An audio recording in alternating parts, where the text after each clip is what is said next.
நல்ல கரங்களை தட்டி உற்சாகமா.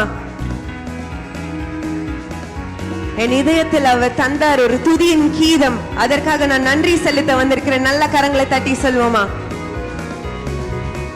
God is good all the time. He put a song of praise in this heart of mine. God is good all the time. Through the darkest night, His light will shine. God is good. God is good all the time. நல்லவர் நல்லவர் எப்போதும் எந்தன் இதயத்திலே தந்த துதியின் கீதம். நல்லவர் எப்போதும் இருண்ட வாழ்விலே அவர் ஒளி உதிக்கும். நல்லவர் கர்த்தரே எப்போதும். உங்க வாழ்க்கையில் ஆண்டவர் நன்மைகள் செய்யவில்லையா? நன்மைகள் செய்தார் சொல்றவங்க சத்தமா ஹalleluya. சத்தம் பத்தாது ஹalleluya. அப்ப இதே சத்தத்தோடு நல்லவர் என் வாழ்வில் செய்தார் நன்மைகள் கரங்களை தட்டி பாடுவோமா. நல்லவர் எப்போதும் எந்தன் இதயத்திலே தந்தார் துதியின் கீதம். நல்லவர் எப்போதும் இருண்ட வாழ்விலே அவர் ஒளி உதிக்கும். நல்லவர் கர்த்தரே எப்போதும். பள்ளத்தாக்கில் நடந்தாலும் ஒன்றும் புரிய நிலையிலும் அஞ்ச மாட்டேன். பாதை காட்டி சுயபத்திரமாய் காப்பார். வாக்களித்தார் விலகேன் என்று கைவிடேன் என்று. இது சத்தியமே. நல்லவர் எப்போதும் எந்த இதயத்திலே தந்தார் துதியின் கீதம். நல்லவர் எப்போதும் இருண்ட வாழ்விலே அவர் ஒளி உதிக்கும். நல்லவர் கர்த்தரே எப்போதும். God is good all the time. Through the dark in this heart of mine. God is good all the time. Through the darkest night, His light will shine. God is good. God is good all the time. I have decided to follow Jesus. I have decided to follow Jesus. I have decided to follow Jesus. No turning back, no turning back. No turning back, no turning back. இயேசுவின் பின்னே போகத் துணிந்தேன். இயேசுவின் பின்னே போகத் துணிந்தேன். நல்ல கரங்களை தட்டி விடுதலையோடு ஆராதிப்போமா. பின்னோக்கே நான் பின்னோக்கே நான் பின்னோக்கே நான் பின்னோக்கே நான். உலகமின் பின்னே சிலுவையின் முன்னே. உலகமின் பின்னே சிலுவையின் முன்னே. உலகமின் பின்னே சிலுவையின் முன்னே. பின்னோக்கே நான் பின்னோக்கே நான் பின்னோக்கே நான் பின்னோக்கே நான். இயேசுவின் ஆசை சீயோனின் வாஞ்சை. இயேசுவின் ஆசை சீயோனின் வாஞ்சை. இயேசுவின் ஆசை சீயோனின் வாஞ்சை. பின்னோக்கே நான் பின்னோக்கே நான் பின்னோக்கே நான் பின்னோக்கே நான் பின்னோக்கே நான் பின்னோக்கே நான் பின்னோக்கே நான் பின்னோக்கே நான். நல்ல கரங்களை தட்டி தேவனுக்கு மகிமை செலுத்துவோமா. நம்ம ஏன் பின்னோக்க வேண்டாம் அப்படின்னா நம்மளுக்கு நடத்தி செல்றதுக்கு ஒரு தலைவன் இருக்கிறாரு. ஹalleluya. There is a shepherd, good shepherd. He will lead us. நம்மள நல்ல மேய்ச்சல் அமர்ந்த தண்ணீரடை நடத்தி செல்ல அவர் வல்லவரா இருக்கிறாரு. ஆமேன். இந்த நேரத்துல கூட எனது தலைவன் இயேசுராஜன் அவர் மார்பில் சாய்ந்து சாய்ந்து நான் மகிழ்ந்திருப்பேன்ட்டு அன்போட நேசத்தோட உங்களோட முழு பலத்தோட ஆண்டவரை சேர்ந்து ஆராதிப்போமா. எனது தலைவன் இயேசுராஜன் மார்பில் சாய்ந்து சாய்ந்து மகிழ்ந்து மகிழ்ந்திருப்பேன். எனது தலைவன் சாய்ந்து மகிழ்ந்து மகிழ்ந்திருப்பேன். நல்ல மேய்ப்பன் நாளும் பின் தொடர்வேன். நல்ல மேய்ப்பன் குரலை கேட்டேன், நாளும் பின் தொடர்வேன். தோளில் அமர்ந்து கவலை மறந்து, தோளில் அமர்ந்து கவலை மறந்து தொடர்ந்து பயணம் செய்வேன், தொடர்ந்து பயணம் செய்வேன். எனது தலைவன் ஏசுராஜன் மார்பில் சாய்ந்து சாய்ந்து மகிழ்ந்து மகிழ்ந்திருப்பேன். நல்ல சந்தோஷத்தோடு அறிக்கை செய்யுங்க. எனது தலைவன் ஏசுராஜன் மார்பில் சாய்ந்து சாய்ந்து மகிழ்ந்து மகிழ்ந்திருப்பேன். பசும் புல் மேய்ச்சல் அமர்ந்த தண்ணீர் அழைத்து செல்பவரே. விசுவாசத்தை சொல்லுங்க. நீங்க செய்வதெல்லாம் என் வாழ்க்கையில நன்மைக்காக தான் பண்ணி சொல்லுங்க. ஆத்துமாவை தினமும் தேற்றி, ஆத்துமாவை தினமும் தேற்றி அணைத்துக் கொள்பவரே, அணைத்துக் கொள்பவரே. எனது தலைவன் ஏசுராஜன் மார்பில் சாய்ந்து சாய்ந்து மகிழ்ந்து மகிழ்ந்திருப்பேன். எனது தலைவன் ஏசுராஜன் மார்பில் சாய்ந்து சாய்ந்து மகிழ்ந்து மகிழ்ந்திருப்பேன். எனது தலைவன் ஏசுராஜன் மார்பில் சாய்ந்து சாய்ந்து மகிழ்ந்து மகிழ்ந்திருப்பேன், மகிழ்ந்து மகிழ்ந்திருப்பேன், மகிழ்ந்து மகிழ்ந்திருப்பேன், மகிழ்ந்து மகிழ்ந்திருப்பேன், மகிழ்ந்து மகிழ்ந்திருப்பேன், மகிழ்ந்து மகிழ்ந்திருப்பேன், மகிழ்ந்து மகிழ்ந்திருப்பேன். நல்ல மேய்ப்பன் குரலை கேட்டேன், நாளும் பின் தொடர்வேன்.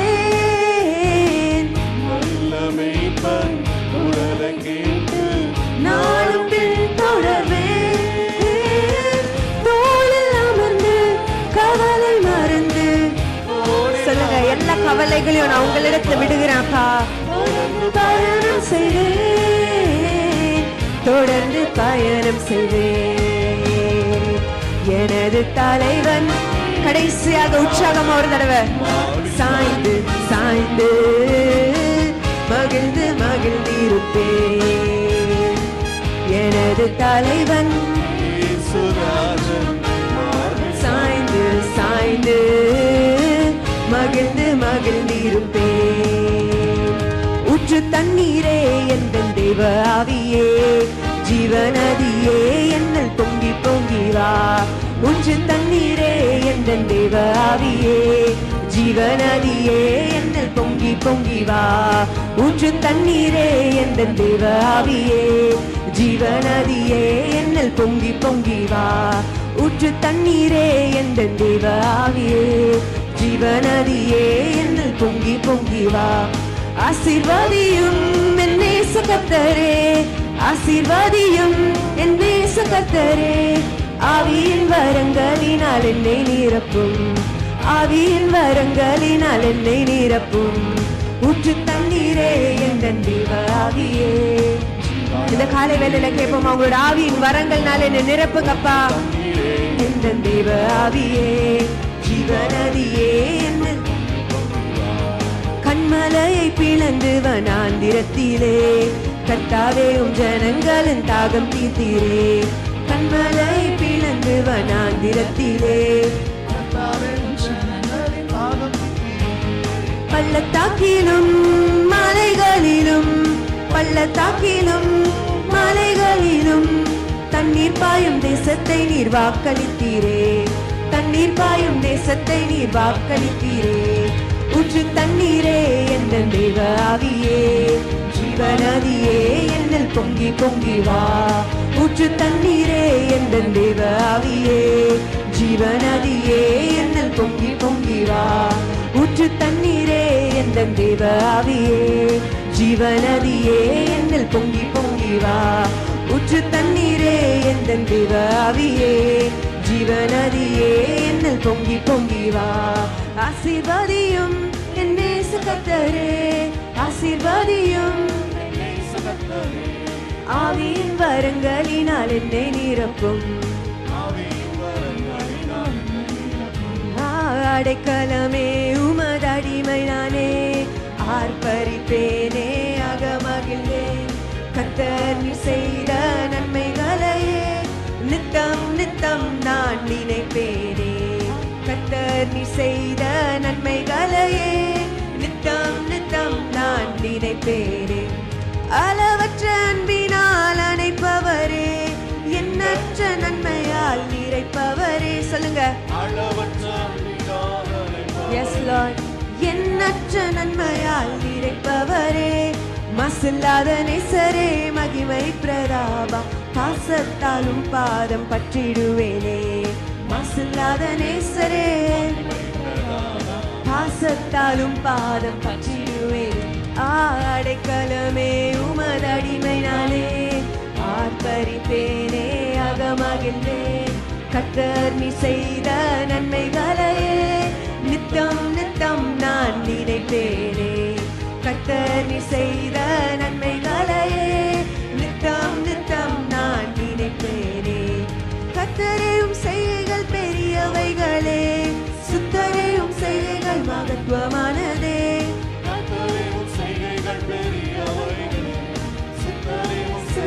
மகத்துவமானதே. நித்தியரையும் நியாயங்கள் என்றும் நீக்குமே. பக்தரின் பாக்கியம் நீரே, பக்தரின் பெரும்ப பாக்கியம் நீரே. அடைக்கலமே உமது அடிமை நானே, ஆர்ப்பரிப்பேனே அகமகிழ்ந்தேன். கர்த்தர் நீ செய்த நன்மைகளையே நித்தம் நித்தம் நான் நினைப்பேனே. கர்த்தர் நீ செய்த நன்மைகளையே என்னை என்றும் போதித்து நடத்துபவரே, கண்ணை வைத்து ஆலோசனை சொல்லுபவரே. என்னை என்றும் போதித்து நடத்துபவரே, கண்ணை வைத்து ஆலோசனை சொல்லுபவரே. நடக்கும் வழிதனை காட்டுபவரே, நம்பி வந்தோனை கிருபை சூழ்ந்து கொள்ளுவே.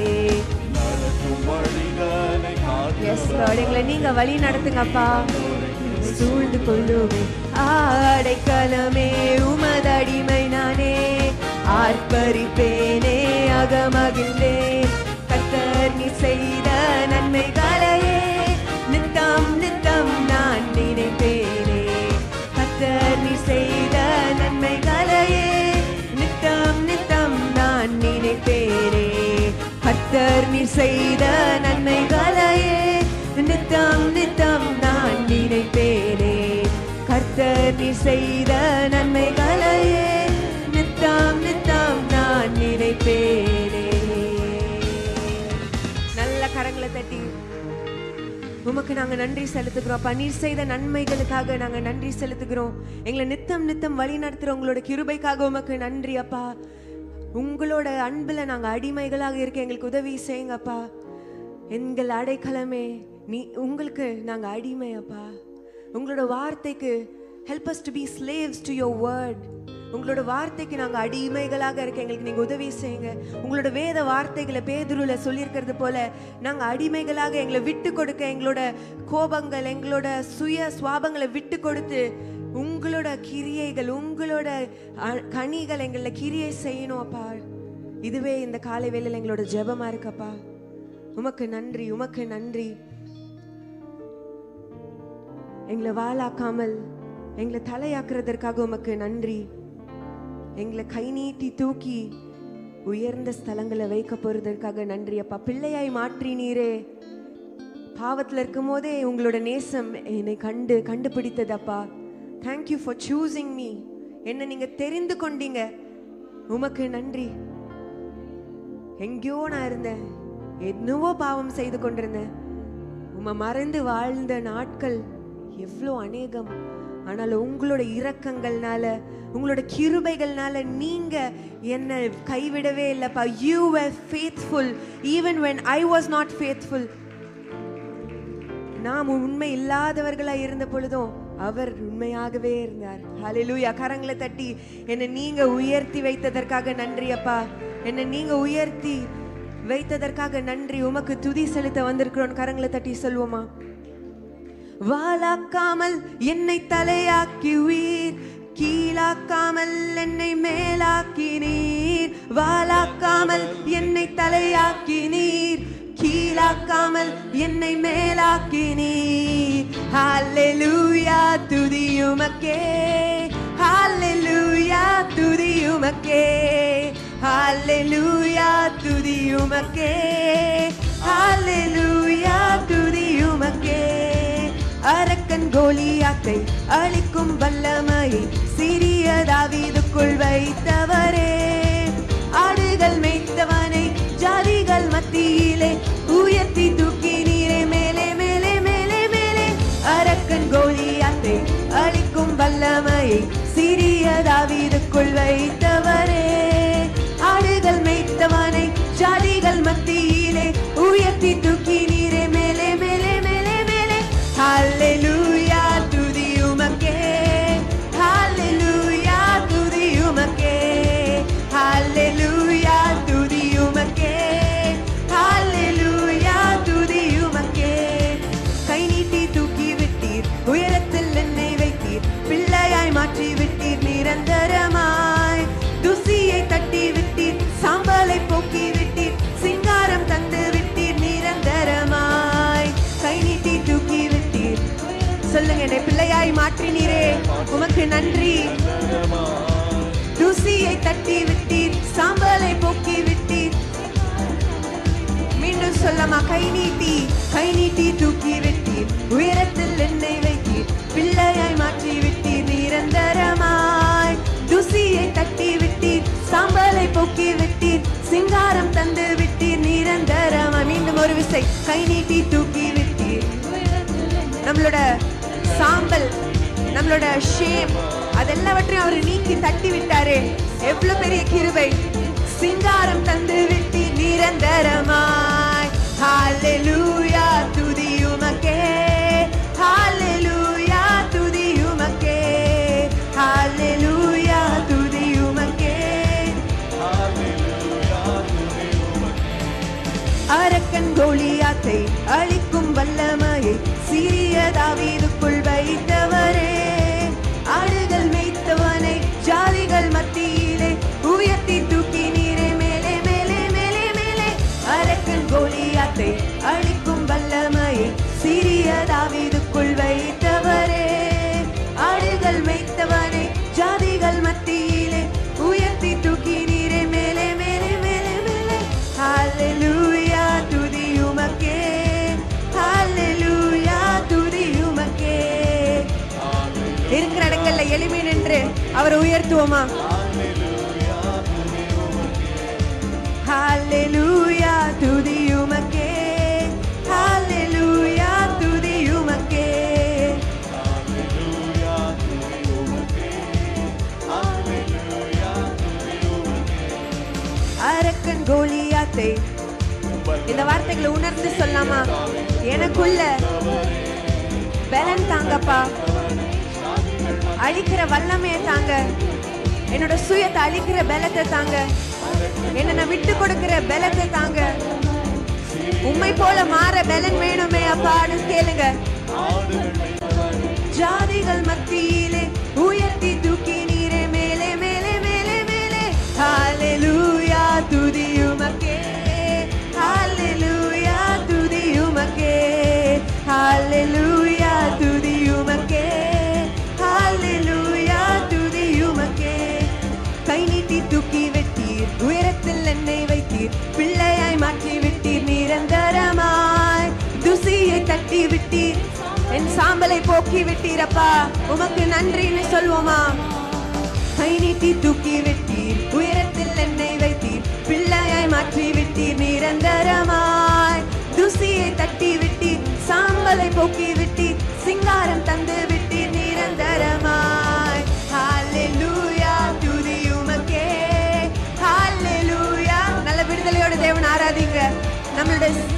முள்ளுக்கு பதிலாக சிங்காரத்தை தந்த தேவனை உயர்த்துவோமா? ஹல்லேலூயா துதி உமக்கே, ஹல்லேலூயா துதி உமக்கே, ஹல்லேலூயா துதி உமக்கே, ஹல்லேலூயா துதி உமக்கே.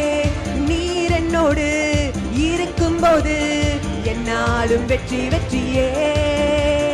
நீர் என்னோடு இருக்கும்போது என்னாலும் வெற்றி வெற்றியே. அறிக்கை செய்யுங்க.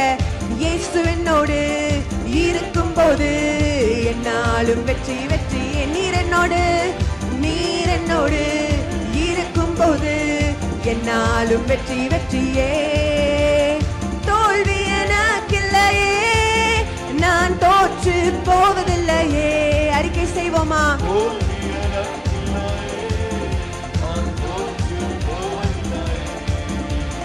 நீர் என்னோடு இருக்கும்போது என்னாலும் வெற்றி வெற்றியே. நீர் என்னோடு இருக்கும்போது என்னாலும் வெற்றி வெற்றியே. சிறைச்சாலை கதவுகளும் என் துதியினால் உடைந்திடுமே. சிறைச்சாலை கதவுகளும் இந்த காலை வேளையில் உடைந்து கொண்டிருக்கிறது. அபிஷேகம் எனக்குள்ளே, நான் ஆடி பாடி மகிழ்ந்திடுவேன். அபிஷேகம் எனக்குள்ளே, நான் ஆடி பாடி மகிழ்ந்திடுவேன். அபிஷேகம் எனக்குள்ளே, நான் ஆடி பாடி மகிழ்ந்திடுவேன். அபிஷேகம் எனக்குள்ளே. நல்ல விடுதலையோடு வாயை விரிவாய் தரங்க. அபிஷேகம் இறங்குகிறது. அபிஷேக நதி. அபிஷேகம் எனக்குள்ளே. ஆண்டவரே, உங்களோட ஆவியை இந்த காலை வேளையில ஊற்றுங்கப்பா, எங்களை பலப்படுத்துங்கன்னு சொல்லுங்க.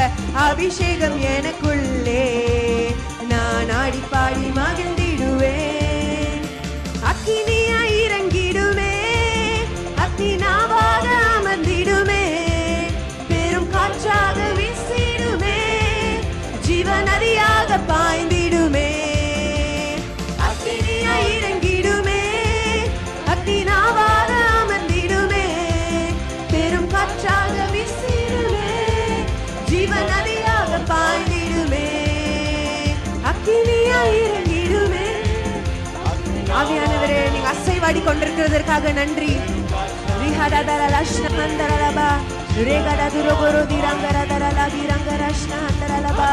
எங்களோட சுயம் சாம்பலா மாறட்டும் அப்பா. உங்களோட பிரசனத்துல அப்பா, உங்களோட சிங்காசனத்துல இருந்து உங்களோட வல்லமை வந்து எங்களோட சுயத்தை சுட்டெரிப்பதாக. இயேசுவின் நாமத்தினால பலவீனங்கள் மறைவதாக. சமாதான குளச்சலை கொண்டு வருகிற அசுத்த கிரியை வெளியேற இயேசுவின் நாமத்தினாலே.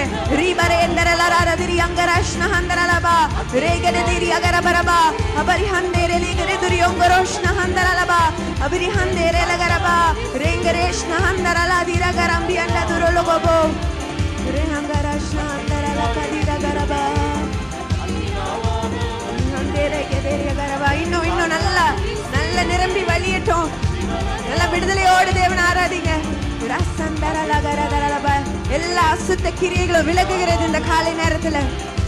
அவரோட பிரசனம், the glory of the Lord is in this place. அவரோட மகிமை, அவரோட சிங்காசனத்தோட ஆண்டவர் இங்க இறங்கி வந்திருக்கிறாரு.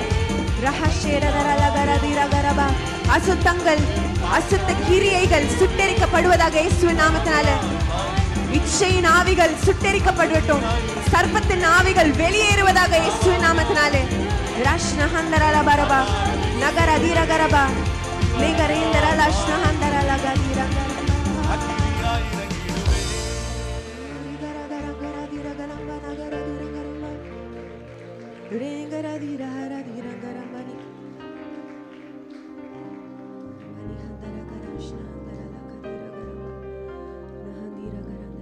உங்களோட அன்பு மாத்திரம் எங்களோட இருதயத்துல ஆளுகை செய்யட்டோம்ப்பா. உங்களோட அன்புல நாங்க நிலைத்திருக்க எங்களை ஒப்பு கொடுக்கிறோம். உங்களோட ஆவியின் கனிகள் எங்க வாழ்க்கையில கிரியை செய்யட்டோன்னு வாஞ்சையோடு கேட்பீங்களா? எங்கெல்லாம் குறைவுள்ளர்களா காணப்படுறோமோ இந்த காலை நேரத்துல ஆண்டவரே என்னை உமை போல மாற்றுங்கப்பா, என்னை உடைத்து உருவாக்குங்க இயேசுவேன்னு சொல்லுங்க. உங்களோட பரிசுத்தத்துக்கு முன்பதாக நான் எப்படி காணப்படுறேனே என்ன நீங்க மாற்றுங்க. நீங்க நிகரே இல்லாத தேவன், உமக்கு முன்பதாக என்ன பரிசுத்தமாக்குங்க இயேசுவேன்னு சொல்லுவோமா? நிகரே இல்லா தேவன் நீர், இன இல்லாத இனிமையும் நீர், இரக்கம் செய்யும் தகப்பன் நீர், இரக்கத்தில் ஐஸ்வர்யர் நீர், நிகரே இல்லா தேவன் நீர், இன இல்லாத இனிமையும் நீர். இரக்கத்தின் தேவனே, இரக்கத்தில் ஐஸ்வர்யம் உள்ளவரே, என்னை உங்களோட நன்மையினால நிரப்புங்க இந்த காலை நேரத்திலப்பா. உம்மை ஆயுள் முழுவதும் உயர்த்துவேன், ஆயுள் முழுவதும் உயர்த்திடுவேன். என்னை அற்புதமாக்கின இயேசுவையே எல்லா புகழும் கனமும் செலுத்திடுவேன். எல்லாவற்றின் மேலும் உயர்ந்தவரை ஆயுள் முழுவதும் உயர்த்திடுவேன். என்னை அற்புதமாக்கின இயேசுவையே எல்லா புகழும் கனமும் செலுத்திடுவேன். எல்லாவற்றின் மேலும் உயர்ந்தவரை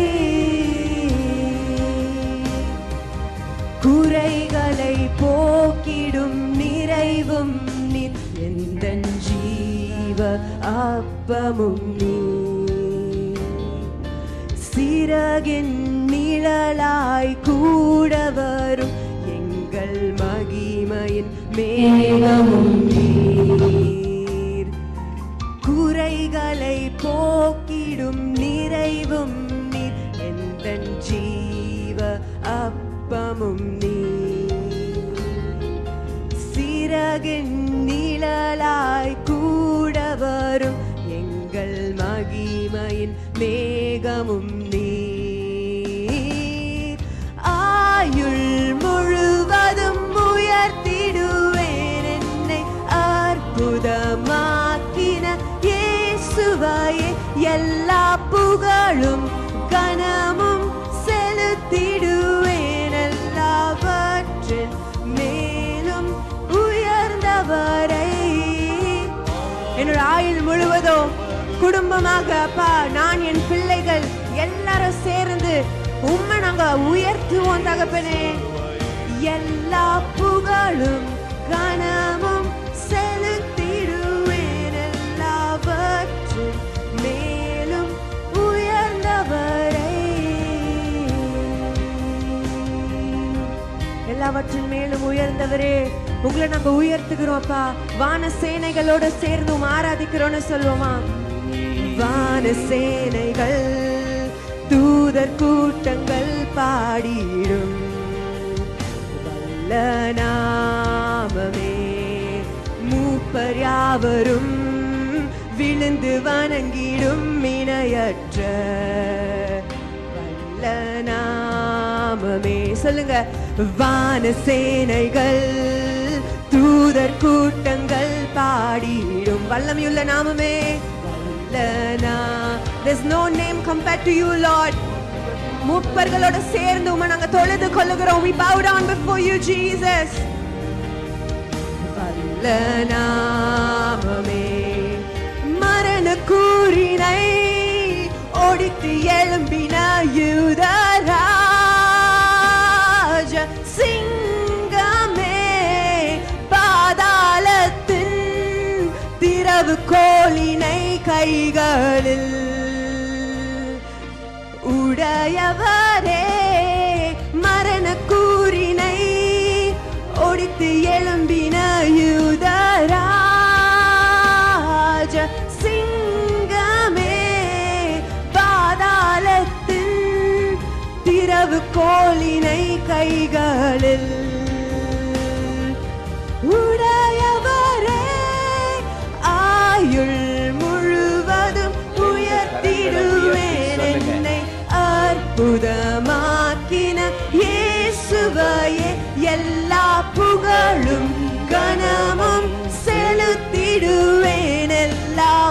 எல்லாவற்றின் மேலும் உயர்ந்தவரை ஆயுள் முழுவதும் சொல்லுவோம். உயர்த்திடுவேன். என்னை அற்புதமாக்கின இயேசுவையே எல்லா புகழும் கனமும் செலுத்திடுவேன். எல்லாவற்றின் மேலும் உயர்ந்தவரை. நல்ல ஒரு பெரிய கரகோஷம் கொடுத்து மைட்டி காட் இந்த காலை வேளையில தேவ சன்னிதானத்துல ஆவியானவருடைய நிறைவான அசைவாடுதல் இந்த இடம் முழுவதும் இருக்கிறபடியினால் தகப்பனே என்னை முற்றிலுமாய் உம்முடைய கரத்திலே படைக்கிறேன் என்று சொல்லி தேவனுடைய சன்னிதானத்திலே நாம் நம்மை அர்ப்பணிப்போமா? 2 கரங்களை உயர்த்தி இந்த காலை வேளையில என்னை ஆளுகை செய்கிற எங்கள் அற்புதமான எங்கள் தேவனே என்னை படைக்கிறேன் சொல்வீர்களா? Thank you Jesus, hallelujah. ஆளுகை செய்யும் ஆவியானவரே, பலியாய் தந்தே பரிசுத்தமானவரே. முழு இருதயத்தோடு கேட்கலாமா? எங்களை ஆளுகை செய்யும் ஆவியானவரே, பலியாய் தந்தே பரிசுத்தமானவரே,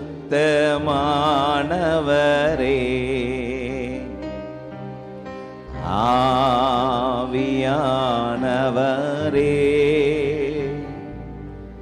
என் ஆற்றலானவரே,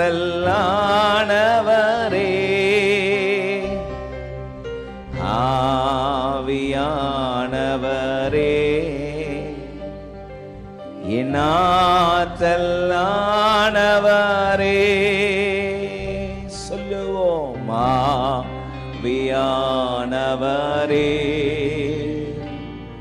என் ஆற்றலானவரே, புதிதாக்கும் பரிசுத்தரே, புது படைப்பாய் மாற்றுமையா, புதிதாக்கும் பரிசுத்தரே, புது படைப்பாய் மாற்றுமையா, உடைத்து வீடும் ஒரு மாற்றும், உடைத்து வீடும் ஒரு மாற்றும், பண்படுத்தும் பயன்படுத்தும், பண்படுத்தும் பயன்படுத்தும், தாழ்மையில் அடிமையை நோக்கி பார்த்தீரே, தாழ்மையில் அடிமையை நோக்கி பார்த்தீரே, உயர்த்தி மகிழ்ந்தீரே, பலகோடி ஸ்தோத்திரமே. சொல்லலாமா? உயர்த்தி மகிழ்ந்தீரே, பலகோடி ஸ்தோத்திரமே. ஆமென். இந்த காலை வேளையில மனதார நாங்கள் உமக்கு பல கோடி ஸ்தோத்திரங்களை ஏறெடுக்கிறோம் என்று நல்ல உற்சாகமாய் கரங்களை தட்டி ஆமென். கர்த்தருடைய ஆவியானவர் எங்கு உண்டு அங்கு விடுதலை உண்டு என்று வேதம் சொல்லுகிறது. சத்தியத்தையும் அறிவீர்கள், சத்தியம் உங்களை விடுதலையாக்கும் என்ற அற்புதமான தேவ வார்த்தைக்காக நல்ல கரங்களை தட்டி உற்சாகமாய் எங்களை தாழ்த்துகிறோம், எங்களை படைக்கிறோம் என்று தேவ சமூகத்தில் அர்ப்பணிப்பீர்களா? மகா இரக்கமும் கிருபையும் உள்ள எங்கள் நல்ல பிதாவே, உம்முடைய அற்புதமான அனுகிரகம், கிருபை, தயவு இம்மட்டும் எங்களோடு கூட இருக்கிறதுக்காக நன்றி.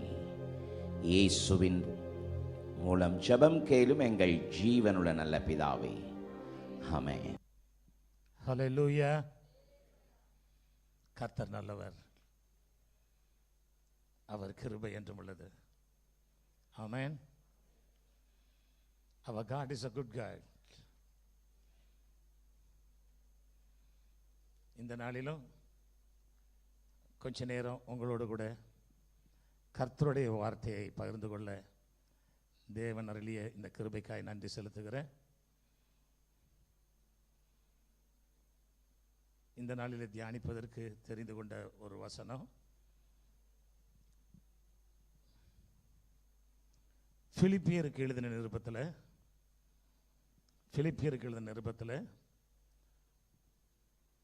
3வது அதிகாரத்தில் 8வது வசனம் இவ்வாறாக சொல்லுகிறது. பிலிப்பியர் 3:8 இவ்வாறாக சொல்லுகிறது. அது மாத்திரம் அல்ல, என் கர்த்தராகிய கிறிஸ்து இயேசுவை அறிகிற அறிவின் மேன்மைக்காக எல்லாவற்றையும் நஷ்டம் என்று எண்ணிக்கொண்டிருக்கிறேன். அது மாத்திரம் அல்ல. இந்த வார்த்தையை யார் சொல்றதுங்க? அப்போஸ்தலனாகிய பவுல். இந்த வார்த்தையை எழுதியது யாரு? அப்போஸ்தலனாகிய பவுல். இந்த வார்த்தை என்னை அதிகமாக சிந்திக்க வைத்தது. ஏனென்றால் அப்போஸ்தலனாகிய பவுல் ஒரு விசேஷ அழைப்பை பெற்றவர். எப்படின்னா, அவர் தமஸ்கு வீதியில் கிறிஸ்தவர்களை உபத்திரப்படுத்துவதற்கு போய்கொண்டிருக்கும் பொழுது ஆண்டவராகிய இயேசு கிறிஸ்து அவரை சந்திக்கிறார், அவரோடு பேசுகிறார். அது மட்டுமல்ல, எருசலேம் ஆலயத்தில் அவர் இருக்கும் பொழுது அந்த ஆலயத்தில் இயேசுவை அவர் தரிசிக்கிறார். அது மட்டுமல்ல, அவர் ஊழியத்தின் பாதைகளில் போய் கொண்டிருக்கும் பொழுது, ஊழியத்தில் வருடங்கள் கடந்து கொண்டிருக்கும் பொழுது நீங்க படிக்கலாம், ஒவ்வொரு கட்டத்திலும் ஆண்டவர் அவரோடு தொடர்பு கொண்டு பேசிக்கொண்டே இருக்கிறார். கொரிந்து சபையை பார்த்து சொல்றார். அவர் கொரிந்து சபையில் இருக்கும்போது, இந்த இடத்துல எனக்கு அதிகமான ஆத்துமாக்க இருக்கிறாங்கப்பா, அதனால் இங்கிருந்து போயிடாத. அவர் அங்கிருந்து போக ஆசைப்படுறாரு, போயிடாத அப்படின்றார். எதற்காக இந்த வார்த்தைகளை எல்லாம் சொல்லுகிறேன் என்றால், தேவனோடு தொடர்பு கொண்ட ஒரு மனிதர் அப்போஸ்தலனாகிய பவுல். ஆண்டவராகிய இயேசு கிறிஸ்துவோடு தொடர்பு கொண்ட ஒரு மனிதர் அப்போஸ்தலனாகிய பவுல். அந்த பவுல் சொல்லுகிறார்,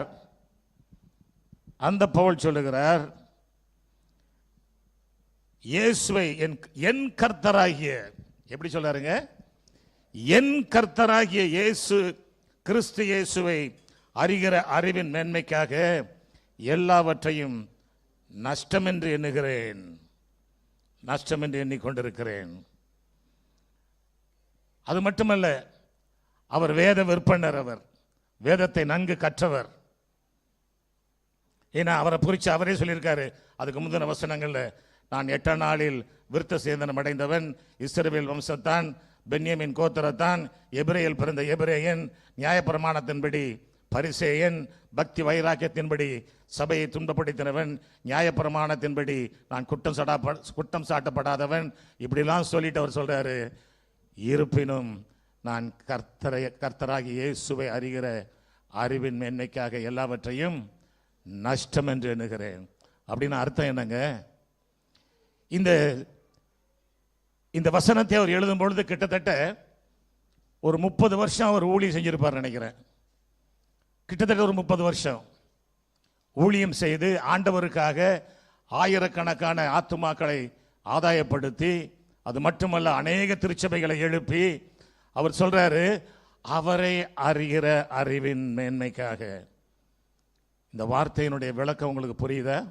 அது மட்டுமல்ல, நீங்க வாசித்து பாருங்க, அப்போஸ்தலர் நடபடிகள் 28வது அதிகாரம் 23வது வசனத்தை கொஞ்சம் போடுங்க தம்பி. அப்போஸ்தலர் நடபடிகள் 28:23 நான் படிக்கிறேன். அதற்காக அவர்கள் ஒரு நாளை குறித்து அநேகம் பேர் அவன் தங்கியிருந்த வீட்டிற்கு அவனிடத்தில் வந்தார்கள். அவன் காலமே தொடங்கி சாயங்காலம் மட்டும் மோசையின் நியாயப்பிரமாணத்திலும் தீர்க்கதரிசிகளின் ஆகமங்களிலும் இருந்து இயேசுவுக்கு அடுத்த விசேஷங்களை அவர்களுக்கு போதித்து தேவனுடைய ராஜ்யத்தை குறித்து சாட்சி கொடுத்து விஸ்தரித்து பேசினான். இந்த வசனத்தினுடைய விவரம் புரியுதா உங்களுக்கு? அதாவது காலமே தொடங்கி சாயங்காலம் வரைக்கும், யூதர்கள் காலமே அப்படின்னா 8 மணிக்கெல்லாம் வந்துடுவாங்க, சாயங்காலம் ஒரு 4 மணிக்கு வச்சுக்கிறோமே. 8 மணியிலிருந்து 4 மணி வரைக்கும் கிட்டத்தட்ட 8 மணி நேரம் அவர் யாரை பற்றி பேசுறாரு? மோசேயின் நியாயப்பிரமாணத்திலும் தீர்க்கதரிசிகளின் ஆகமங்களிலும் இருந்து இயேசுவுக்கு அடுத்த விசேஷங்களை போதிக்கிறார். இவ்வளவாக இயேசுவை தெரிந்தவர் சொல்கிறாரு, இவ்வளவாக தெரிஞ்ச சொல்கிறாரு, இயேசுவை அறிகிற அறிவின் மேன்மைக்காக எல்லாவற்றையும் நஷ்டம் என்று எண்ணிக்கொண்டிருக்கிறேன். நான் சொல்றது புரியுதா உங்களுக்கு? இப்போ நான் சொல்ல வருது என்னன்னு புரியுதா? அதாவது இயேசுவை முகமுகமாக தரிசித்தவர், இயேசுவோடு பேசிக் கொண்டிருந்தவர், இயேசுவின் வழி நடத்துதலின்படி நடந்து கொண்டே இருக்கிறவர், அவர் சொல்றாரு, இன்னும் நான் அவரை அறியல. என்ன சொல்றாருங்க? இன்னும் நான் அறியல, அவரை அறிந்து கொள்ள வேண்டிய விதமாக நான் அறிந்து கொள்ளவில்லை. அப்படின்னா நீங்களும் நானும் எப்படிங்க? இன்னைக்கு அதை குறித்து தான் ஒரு ஸ்டடி எடுக்க போறேன். அதாவது இயேசுவை இந்த வசனம் என்னை மிக மிக சிந்திக்க வைத்தது. இவ்வளவாக தெரிந்த மனிதர், இவ்வளவாக வைராக்கியமாய் ஊழியம் செய்கிற ஒரு ஊழியக்காரர், அப்போஸ்தலர், அவர் சொல்றாரு, அது மட்டுமல்ல, அவர் திரும்பி இங்கே படிச்சீங்கன்னா திரும்ப அவர் சொல்றாரு, என்ன சொல்றாருன்னா அவருக்காக எல்லாவற்றையும் நஷ்டம் என்று விட்டேன், குப்பையுமாக எண்ணுகிறேன். எது சொல்ல வர்றாருன்னா, அவருடைய பாடுகளின் ஐக்கியத்தையும் அவருடைய மரணத்திற்குமான அவரையும் அவருடைய உயிர்த்தெழின் வல்லமையையும் அவருடைய பாடுகளின் ஐக்கியத்தையும் அறிகிறதற்கும் அவருடைய மரணத்திற்குமான மரணத்துக்குள்ளாகி எப்படியாயினும் நான் மரித்தோர்ந்து உயிரோடு எழுந்திருப்பதற்கு தகுதியாகும்படிக்கு அவருக்காக எல்லாவற்றையும் நஷ்டம் என்று விட்டேன், குப்பையுமாக எண்ணுகிறேன். இதனுடைய விளக்கம் புரியுதா? ரொம்ப சைலண்டா இருக்கிறீங்க. காலையில் கொஞ்சம் பேசணும் நீங்களும். அதாவது எதை சொல்ல வருகிறேன் என்றால், இயேசு கிறிஸ்துவை இவ்வளவாக நெருங்கி வாழ்ந்த மனிதன் அறிந்து கொள்ளவில்லை, முழுமையாக அறிந்து கொள்ளவில்லை. இதனால நான் வேதத்தை கொஞ்சம் தியானிக்க ஆரம்பிச்சேன். எனக்கு நிறைய வார்த்தைகள் கிடைத்தது. கிட்டத்தட்ட பழைய ஏற்பாட்டிலிருந்து 350 தீர்க்க தரிசனங்களை இயேசுவை குறித்து எடுத்து எழுதி வச்சிருக்கிறேன். அதை குறித்து நான் இன்னும் பேசலை, எங்கேயும் எடுத்து வச்சிருக்கிறேன். 350 தீர்க்க தரிசனங்கள் இயேசு பிறப்பதற்கு முன்பாக எடுத்து வச்சிருக்கிறேன். அது மட்டுமல்ல, அவரை குறித்து தெரிந்து கொள்ள வேண்டும் என்று அநேக வேதத்தில் பகுதிகள் அநேக திரும்ப திரும்ப படித்துக் கொண்டிருந்தேன். ஒன்று மட்டும் எனக்கு தெரிஞ்சது. என்ன தெரிஞ்சதுன்னா, சமுத்திரத்தின் ஆழத்தை நாம் கண்டுகொள்ள முடியுமா? ரொம்ப கஷ்டம். ஏன்னா ஆண்டவர் உண்டாக்கின சமுத்திரத்தின் ஆழத்தையே நாம் கண்டுகொள்ள முடியாது. அவர் உண்டாக்கின கிரகங்களை குறித்து, நட்சத்திரங்கள் குறித்து நமக்கு தெரியாது. அப்படி இருக்கும்போது அந்த சிருஷ்டி கர்த்தாவை குறித்து நம்ம எப்படி தெரிந்து கொள்ள முடியும்? முழுமையாக ஓரளவுக்கு தெரிந்து கொள்ளலாம். ஏன் இதை நான் திரும்ப திரும்ப சொல்லுகிறேன் என்றால், அவரை நாம் தெரிந்து கொள்ள வேண்டும் என்பதனுடைய நோக்கம் என்னன்னா, முதல் நூற்றாண்டுல பாருங்க, எல்லாரும் இயேசு கிறிஸ்துவை வைராக்கியமாய் அறிவித்தார்கள். முதல் நூற்றாண்டுல அது வர வர வர வர குறைஞ்சு போச்சு. இன்னைக்கு அறவே இல்லாம போச்சுங்க. இன்னைக்கு குறிப்பிட்ட மிஷினரிமார்கள், குறிப்பிட்ட சுவிசேஷர்கள், குறிப்பிட்ட சபைகள் இயேசுவை குறித்து பேசிக் கொண்டிருக்கின்றன. ஏன் பேச மாட்டேங்கிறாங்க? அமைதியா இருக்கிறீங்க. ஏன் பேச மாட்டேங்கிறாங்க? காரணம், இயேசுவை பற்ற வெளிப்பாடு இல்லை, இயேசுவை பற்ற அறிவு இல்லை, இயேசுவை அறிந்து கொள்ளவில்லை. அதனாலதான் இன்னைக்கு நம்ம சைலண்டா இருக்கிறோம். அவரை அறிந்து கொள்ள வேண்டிய விதமாக நாம் அறிந்து கொண்டால் நம்மால் சும்மாவே இருக்க முடியாதுங்க. சும்மாவே இருக்க முடியாது. அவரை குறித்து பேசிக்கொண்டே இருப்போம். இன்னைக்கு நமக்கு தேவையெல்லாம் என்னன்னா, அவரை சரியாக அறிந்து கொள்ள வேண்டும். இந்த செய்தியை நான் தயாரிக்கும் பொழுது நான் ஒரு விதத்தில் சிந்தித்துக் கொண்டிருந்தேன். ஆனால் பரிசுத்த ஆவியானவர் என்னை வேறு விதத்தில் நடத்தினார். நான் எழுத விரும்புவதெல்லாம் எழுத முடியல என்னால். ஏன்னா பரிசுத்த ஆவியானவர் வேறு விதத்தில் நடத்தினபடியினால் அவருடைய வார்த்தைகளை நான் உங்களுக்கு சொல்ல விரும்புகிறேன். இந்த இயேசு கிறிஸ்து யார்? Who is this Jesus?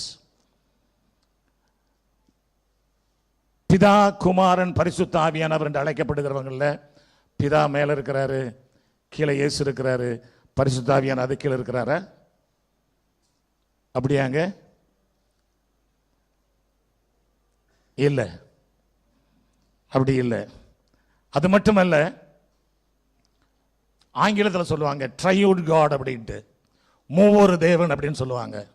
அதாவது பிதா தேவன், ஆண்டவராகிய இயேசு கிறிஸ்து தேவன், பரிசுத்த ஆவியானவர் தேவன். இந்த மூன்று பேரும் மூன்று ஆள் தத்துவத்தில் இருக்கிறாங்க, ஆனால் ஒரே தேவனா இருக்கிறாங்க. ஹல்லேலூயா. இதை புரிந்து கொள்ள வேண்டும். எதற்காக இதை சொல்ல வைக்கிறார் என்று எனக்கு தெரியவில்லை. எதற்காக இதை சொல்ல வைக்கிறான்னு தெரியவில்லை. காரணம், இன்னைக்கு நிறைய குழப்பங்கள் கிறிஸ்தவ வட்டாரத்தில் இருக்குது. சிலருக்கு ஒரு சந்தேகமே வந்துடும். இன்னும் ரொம்ப நாள் சர்ச்சைக்கு போயிட்டு இருக்கும்போது பிதாவை வழிபடுறதா இயேசு வழிபடுறதா அப்படிங்கிற ஒரு கேள்வி வரும். அதுக்கெல்லாம், அந்த கேள்விக்கெல்லாம் பதிலாகத்தான் இந்த செய்தியை ஆண்டவர் நம்மோடு கூட பகிர்ந்து கொள்ள விரும்புகிறார், ஆவியானவர் பகிர்ந்து கொள்ள விரும்புகிறார் என்று நான் நிச்சயமாக நம்புகிறேன். நான் நிச்சயமாக நம்புகிறேன். ஏன்னா வேதம் சொல்லுகிறது, யோவான் 17:3, ஒன்றான மெய் தேவனாகிய உம்மையும் நீர் அனுப்பினவராகிய இயேசு கிறிஸ்துவையும் அறிவதே நித்திய ஜீவன். நமக்கு நித்திய ஜீவன் வேணும்னா ரெண்டு காரியம் தெரியணுங்க. பிதாவை அறிந்து கொள்ள வேண்டும், இயேசுவை அறிந்து கொள்ள வேண்டும், பரிசுத்த ஆவியானவருடைய உதவியுடன் அறிந்து கொள்ள வேண்டும். ஃப்ரம் த பிகினிங், ஆதி ஆகமத்திலிருந்து வெளிப்படுத்தின விசேஷம் வரைக்கும் இயேசு கிறிஸ்துவை குறித்த அநேக காரியங்கள் இருக்கிறது. ஆவியானவர் அநேக காரியங்கள் இருக்கிறது. ஆனால் நாம் அதை சரியாக புரிந்து கொள்ளாதனால தான் இன்னைக்கு குழம்பி கொண்டிருக்கிறோம். உதாரணமாக, ஆதியாகமம் முதல் ரெண்டு வசனத்தை நான் உங்களுக்காக படிக்கிறேன். ஆதியிலே தேவன் வானத்தையும் பூமியும் சிருஷ்டித்தார். பூமியானது ஒழுங்கின்மையும் வெறுமையுமாய் இருந்தது. ஆழத்தில் மேல் இருள் இருந்தது. தேவ ஆவியானவர் ஜலத்தின் மேல் அசைவாடி கொண்டிருந்தார்.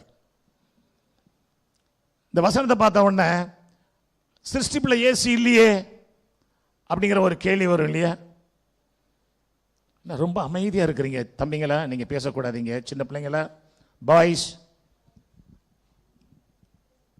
பேசக்கூடாது. இங்கே உட்கார வச்சிருவேன், சரியா? திரும்பி பேசக்கூடாது. இங்கே இயேசு இல்லையே. ஆதியிலே தேவன் வானத்தையும் பூமியும் சிருஷ்டித்தார். தேவாவியானவர் ஜலத்தின் மேல் அசைவாடி கொண்டிருந்தார். இயேசு எங்கே? கேள்வி கேட்கலாம். எதுக்குன்னா, நான் ஏன் கேள்வி கேட்டு பதில் சொல்றேன்னா, உங்களை கேள்வி கேட்பார்கள் நீங்க இயேசு குறித்து பேசும் பொழுது. அதற்கு பதில் சொல்ல நீங்கள் ஆயத்தமாக இருக்க வேண்டும் என்பதற்காகத்தான் இந்த செய்தியை பரிசுத்த ஆவியானவர் கொடுக்க விரும்புகிறார் என்று நான் நிச்சயமாக நம்புகிறேன். ஏன்னா வேதாகமம் பழைய ஏற்பாடு எபிரேய மொழியில் எழுதப்பட்டது. அதுல ஆதியிலே தேவன் என்ற வார்த்தை நம் தமிழ்ல இருக்குது. ஆங்கிலத்தில் இன் த பிகினிங் காட் அப்படின்னு இருக்கும், காட் கிரியேட்டட் அப்படின்னு இருக்கும். ஆனா எபிரேய பாஷையில ஈலோஹிம் என்ற ஒரு வார்த்தை இருக்கும். ஈலோஹிம் என்ற வார்த்தை அது ப்ளூரல் நவுன், அதாவது பன்மை பெயர் சொல் என்று அதற்கு பெயர். இலோஹிம் என்று சொல்லும் பொழுதே ஒருவரை குறித்தல்ல, ஒரு சிலரை குறித்து அங்கே வெளிப்படுகிறது. அது மட்டுமல்ல, அந்த எபிரேய பைபிள்ல ஆதியிலே தேவன் இலோஹிம் என்ற வார்த்தைக்கு அப்புறம் 2 எழுத்துக்கள், எபிரேய எழுத்துக்கள் சேர்ந்திருந்ததாக எபிரேய வல்லுநர்கள் சொல்லி நான் இதை உங்களுக்கு சொல்றேன். என்ன சொல்றாங்கன்னா, எபிரேயத்தில் 22 எழுத்துக்கள் உண்டு. 22 எழுத்துக்கள். நீங்க 119 சங்கீதத்தை எடுத்து இப்ப எடுக்காதீங்க, அதில் படிச்சு தலைப்புல எல்லாம் இருக்கும். முதல் எழுத்துக்கு பேர் ஆலப், கடைசி எழுத்துக்கு பேர் டாவ். ஆலப் அண்ட் டாவ் அப்படின்னு இந்த இரண்டையும் சேர்த்து இலோஹிமுக்கு அப்புறம் எபிரேய பைபிள் எழுதியிருக்காங்களாம். அது மட்டுமல்ல, அந்த ஆலப் அண்ட் டாவ் என்கிற அந்த வார்த்தை அதை அவங்க எப்படி ப்ரொனவுன்ஸ் அட் அல்லது ஏற்றுன்னு ப்ரொனவுன்ஸ். அதை அவங்க அப்படி சொல்லும் பொழுது அதனுடைய விளக்கம் என்னன்னா, ஆதியும் அந்தமும் என்ற அந்த வார்த்தையை பயன்படுத்துகிறாங்க, துவக்கமும் முடியும்னு. நான் வெளிப்படுத்தின விசேஷத்தில் 1வது அதிகாரத்தில் 8வது வசனம் என்ன சொல்லுது பாருங்க. என்ன சொல்லுதுன்னா, இருக்கிறவரும் இருந்தவரும் வருகிறவருமாகிய சர்வ வல்லமையுள்ள கர்த்தர், நான் அல்பாவும் உபேகாவும் ஆதியும் அந்தவுமாய் இருக்கிறேன் என்று திருவிழம் பெற்றுகிறார். இந்த வார்த்தை என்ன சொல்றாங்கன்னா, எபிரேய ஸ்காலர்ஸ் என்ன சொல்றாங்கன்னா, எபிரேயம் படித்த வேத அறிஞர்கள் என்ன சொல்றாங்கன்னா, இந்த யோவான்ட்ட வந்து ஆண்டவர் கிரேக்க மொழியில பேசல, கிரேக்க மொழியில யோவான் எழுதியிருக்கிறாரு. ஆனா ஆண்டவர் பேசுறது எபிரேய மொழியில. அந்த எபிரேய மொழியில அந்த ஆலப் அண்ட் டாவ் அந்த எழுத்து தான், அந்த அட்டுங்கிற வார்த்தையை தான் அவர் போட்டிருந்தாரு. அப்படின்னு அர்த்தம் என்ன? அப்படின்னு அர்த்தம் என்ன? இருக்கிறவரும் இருந்தவரும் வருகிறவருமாகிய இயேசு கிறிஸ்துவை தான் அது குறிக்கிறதுன்னு சொல்றாங்க. ஹல்லேலூயா. ஆகவே இந்த அட்டுங்கிற வார்த்தை பழைய ஏற்பாட்டில் எபிரேய பைபிளில் more than 7,000 டைம்ஸ் வருதுங்கிறாங்க. 7,000 டைம்ஸ் வருதுங்கிறாங்க. ஆகவே நாம் தெரிந்து கொள்ள வேண்டும், இயேசு கிறிஸ்து துவக்கத்திலிருந்தே அங்கே இருக்கிறார் என்பதை நாம் அறிந்து கொள்ள வேண்டும். துவக்கத்தில் இருக்கிறார் என்பதை அறிந்து கொள்ள வேண்டும். அது மட்டுமல்ல, இன்னொரு கேள்வி வரும். நான் எதுக்காக சொல்லிக்கிட்டு இருக்கேன்னா, நீங்க சந்திக்க வேண்டிய சில இடர்கள் உண்டு இயேசுவை பற்றி சொல்லும் பொழுது. இயேசு தேவனா, இயேசு கடவுளா, இயேசுவை வணங்கலாமா? இயேசு வந்து மனிதனா வந்தவர் தானே, அவர் ஒரு தீர்க்கதரிசி தானே, அவர் இயேசு சிலுவையில் மரித்தாரு, அப்ப எந்த கடவுள் இந்த உலகத்தை பாதுகாத்தாங்க? இப்படி அநேக கேள்விகளை கேட்பாங்க. அதுவும் விசேஷமாக இஸ்லாமிய சகோதரர்கள் கேட்பாங்க அந்த கேள்விகளை. இதற்கு நீங்கள் பதில் சொல்ல வேண்டும் என்றால், இந்த செய்தியை நீங்கள் முழுமையாக ஒழுங்காக கேட்டீங்கன்னா உங்களால் பதில் சொல்ல முடியும். உங்களால் பதில் சொல்ல முடியும். ஏன்னா இன்னொரு கூட்டம் இருக்குது. நானும் அதை கொஞ்ச நாள் நம்பிட்டு இருந்தேன். எப்படின்னா, பழைய ஏற்பாட்டில் பிதாவாக அவர் வெளிப்பட்டார்,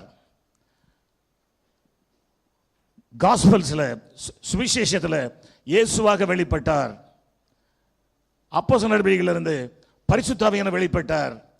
இப்படி ஒரு 3 காலங்களில் 3 விதமாக வெளிப்பட்டார் என்று நினைச்சுக்கிட்டு இருந்தேன். அப்படி எத்தனை பேர் நினைக்கிறீங்க நீங்க? இப்ப கை தூக்க மாட்டீங்க, ஏற்கனவே நான் சொல்லிட்டேன் முதல்ல. ஏன்னா அப்படி அல்ல. எல்லா காலங்களிலும் பிதா, குமாரன், பரிசுத்த ஆவியானவர் இருந்துகிட்டே இருக்கிறாங்க. ஹல்லேலூயா. பழைய ஏற்பாட்டில் பிதா மட்டுமல்ல, புதிய ஏற்பாட்டில் இயேசு மட்டுமல்ல, அப்போஸ்தலர் நடவடிக்கைகள் எபிசோட்ல பரிசுத்த ஆவியானவர் மட்டுமல்ல, எல்லா காலங்களும். எதுக்குன்னா, இப்படி ஒரு டீச்சிங் கிறிஸ்தவத்தில் இருக்குது. இன்னொரு டீச்சிங் இருக்குது, நம்ம சொல்லுவோம், அதாவது ஒதுக்கப்பட்ட ஒரு கூட்டம், கல்ட்டுன்னு சொல்லுவோம் இல்லையா? யெகோவா மட்டும்தான் கடவுள், தேவன் அடிமாங்க. இன்னொரு கூட்டம் சொல்லுது இயேசு மட்டும்தான் தேவன் அடிமாங்க. இந்த இரண்டுமே தப்பு. ஏன்னா we worship triune God, அதாவது 3 ஆள் தத்துவங்கள் கொண்ட ஒரே கடவுள். ஹல்லேலூயா. இவர்களுக்குள்ள எந்த விதமான தாழ்வோ உயர்வோ கிடையாது. they have all equal status. இதை சரியா தெரிஞ்சுக்கிறீங்க. ஹல்லேலூயா. அதாவது இந்த இயேசுவை குறித்து புதிய ஏற்பாட்டில் நல்ல விளக்கங்கள் கொடுக்குறாங்க. அதாவது நான் ஏன் இயேசுவை குறித்து பேசுறேன்னா, பிதாவையோ பரிசுத்த ஆவியானவரையோ குறைத்து பேசுவதற்காக அல்ல, இயேசுவை பற்றி நாம் தெரிந்து கொள்ள வேண்டும் என்பதற்காக. ஹல்லேலூயா. இயேசுவை குறித்து நாம் சரியாக தெரிந்து கொள்ள வேண்டும். ஏன்னா பாருங்களேன், யோவான் எழுதிய நிருபத்தில் முதல் அதிகாரத்தில் 1, 2, 3 வசனங்களை பார்த்தா, in the beginning there was word, the word was with God and the word was God. ஆதியிலே வார்த்தை இருந்தது, அந்த வார்த்தை தேவனிடத்தில் இருந்தது, அந்த வார்த்தை தேவனாய் இருந்தது. பாருங்களேன், வார்த்தை இருந்தது, தேவனிடத்தில் இருந்தது, தேவனாய் இருந்தது. ஆகவே இதனுடைய சத்தியத்தை நாம் சரியாக புரிந்து கொள்ள வேண்டும். அடுத்த வசனத்தை படிக்கும்போது புரியும். அவர் ஆதியிலே தேவனோடு இருந்தார். ஆதியிலே எங்க இருந்தாரா? தேவனோடு இருந்தார். அவர் ஈக்குவலா இருக்கிறார், பிதாவாகிய தேவனோடு இருக்கிறார். சகலமும் அவர் மூலமாய் உண்டாயிற்று, உண்டானதொன்றும் அவராலே அல்லாமல் உண்டாகவில்லை. இதெல்லாம் தெரிஞ்சுக்கலாம்.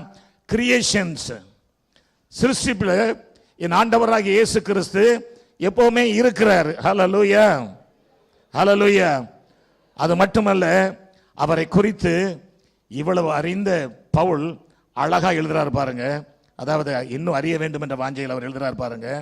கொலோசியர் 1வது அதிகாரம் 15-16 நான் படிக்கிறேன், கேளுங்க.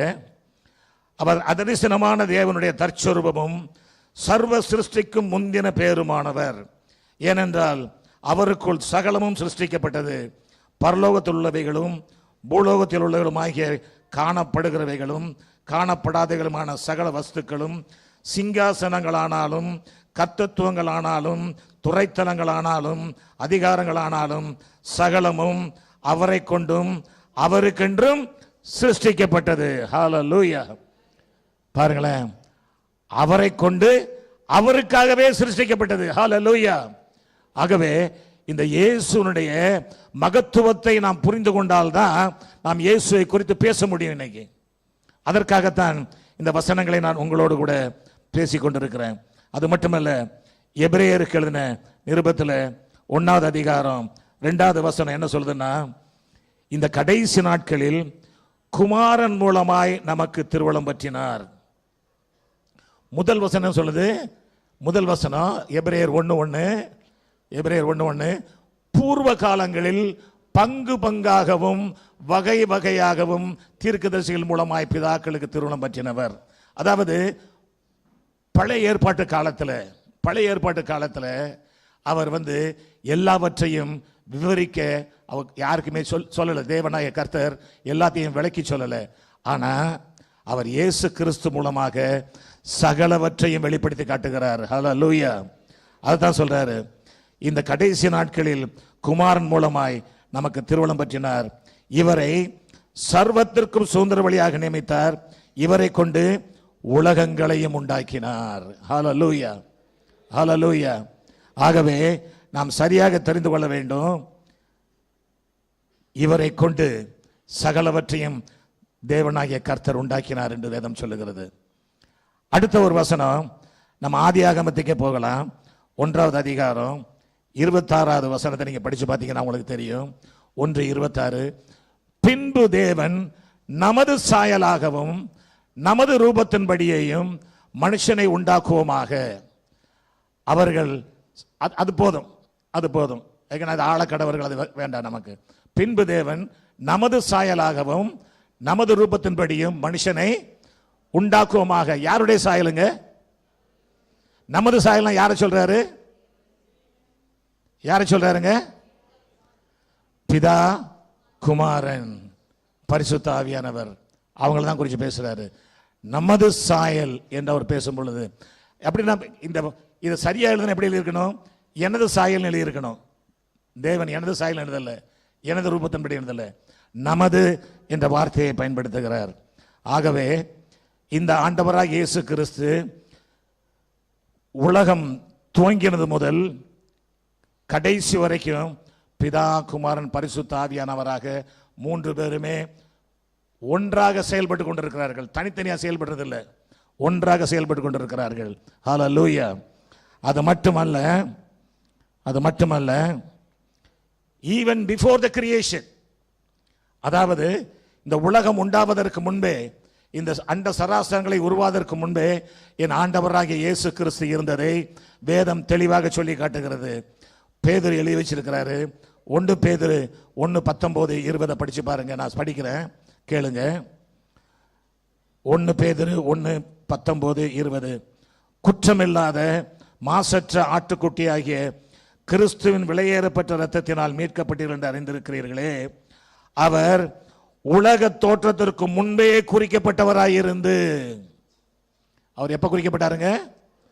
உலக தோற்றத்திற்கு முன்பே குறிக்கப்பட்டவராயிருந்து தமது மூலமாய் தேவன் மேல் விசுவாசமாய் இருக்கிற உங்களுக்காக இந்த கடைசி காலங்களில் வெளிப்பட்டார். ஹல்லேலூயா, ஹல்லேலூயா. ஆகவே நாம் சரியாக புரிந்து கொள்ள வேண்டும், அவர் உலக தோற்றத்திற்கு முன்பே இருக்கிறவராக இருக்கிறார். ஹல்லேலூயா, ஹல்லேலூயா. அது மட்டுமல்ல, எனக்கு சில குறிப்புகள் எனக்கு ஆச்சரியத்தை கொடுத்தது. வேதத்தில் இலக்கண பிழை இருக்குமோ அப்படின்ற, அதாவது தமிழாசிரியர்கள் அந்த இலக்கண பிழைன்னு சொல்லிடுவாங்க. ஆனால் அது இலக்கண பிழை அல்ல, வேதத்தில் அப்படி தான் எழுத முடியும். அது எழுதியிருக்கிறாங்க. எப்படின்னா, பிதாவையும் குமாரனையும் பன்மையில பேசுவது போல ஒருமையில தான் பேசுறாங்க. வேதத்தில் சில இடங்களை உங்களுக்கு சுட்டி காட்ட விரும்புகிறேன். எதுக்காக இதை சொல்லுகிறேன் என்றால், பிதாவும் குமாரனும் சமமாக இருக்கிறார்கள். இதில் யாருக்கும் யாரும் குறைஞ்சவங்க இல்லை என்பதற்காக இதை சொல்லி கொண்டிருக்கிறேன். இதை படிங்களேன். இப்போ 1 தெசலோனிக்கேயர் 3வது அதிகாரம் 11வது வசனத்தை நான் உங்களுக்காக படிக்கிறேன். 1 தெசலோனிக்கேயர் 3:11. நம்முடைய பிதாவாகிய தேவனும் நம்முடைய கர்த்தராகிய இயேசு கிறிஸ்துவும் உங்களிடத்திற்கு எங்களை நேராக வழி நடத்துவாராக. இது லாங்குவேஜ் தப்பு தானங்க, இது இலக்கணப்படி தப்பு தானே இந்த வார்த்தை. ஏன் அப்படின்னா, பிதாவாகிய தேவனும் நம்முடைய கர்த்தராகிய இயேசு கிறிஸ்துவும் உங்களிடத்திற்கு எங்களை நேராக வழி நடத்துவார்களாக இருக்கணும், இல்ல வழி நடத்துவார்களாக இருக்கணும் இல்லையா, பன்மையில் இருக்கணும். ஆனா பன்மையில் அவங்க ப்ரோனவுன் வருது, ப்ராப்பர் நவுன் வருது. ஆனா வெர்பு எப்படி வருது? சிங்குலரா வருது. வினைச்சொல் ஒருமையில் இருக்குது. எதுக்கு சொல்ல வரேன்னா, பிதாவையும் குமாரனையும் பிரித்து பேச முடியாது. ஹல்லேலூயா. வேதத்தில் அநேக காரியங்களை நான் உங்களுக்கு எடுத்து சொல்ல முடியும், இதில் எடுத்து உங்களுக்கு காட்ட முடியும். அது மட்டுமல்ல, பிதாவையும் இயேசுவையும் பிரித்து காட்ட முடியாது என்பதற்காக இன்னும் சில வசனங்கள் நான் சொல்ல விரும்புகிறேன். 2 தெசலோனிக்கேயர் 2வது அதிகாரம் 16-17 வசனங்களை படிக்கிறேன். நம்முடைய கர்த்தராகிய இயேசு கிறிஸ்துவும் நம்மிடத்தில் அன்பு கூர்ந்து நித்திய ஆறுதலையும் நல் நம்பிக்கையும் கிருபையாய் நமக்கு கொடுத்திருக்கிற நம்முடைய பிதாவாகிய தேவனும் உங்கள் இருதயங்களை தேற்றி எல்லா நல்வசனத்திலும் நற்கிகைகளிலும் உங்களை ஸ்திரப்படுத்துவாராக தான் இருக்குது. ஸ்திரப்படுத்துவார்களாக இல்லை. இதில் தெரிஞ்சுக்கலாம், பிதாவையும் அங்கே இயேசுவையும் ஒருமையில் தான், ஒன்றாகத்தான் வேதம் குறிப்பிடுகிறது. அதே போல மத்தேயு நமக்கு ஒரு கட்டளை கொடுத்தாரு. மத்தேயு மூலமாக பரிசுத்த ஆவியானவர் நமக்கு ஒரு கட்டளை கொடுத்தாரு. என்ன கட்டளை?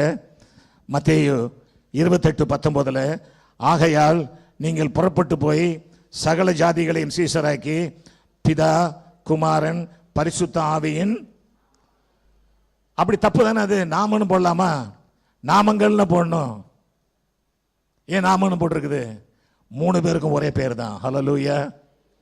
பிதா குமாரன் பரிசுத்த ஆவி என்பது ஒரு பெயர். Hallelujah. It's not a representation. அது ஒரு பெயர். பிதா குமாரன் பரிசுத்த ஆவியின் நாமத்திலே அவர்களுக்கு ஞானஸ்நானம் கொடுத்து என்று போட்டிருக்கிறது. எதுக்கு சொல்ல வரேன்னா, அங்கே பிதா குமாரன் பரிசுத்த ஆவியானவரை ஒருமையில் தான் வேதம் குறிப்பிடுகிறது நமக்கு. ஆகவே இவர்கள் எப்பவுமே அப்படிதான் இருந்துக்கிறாங்க.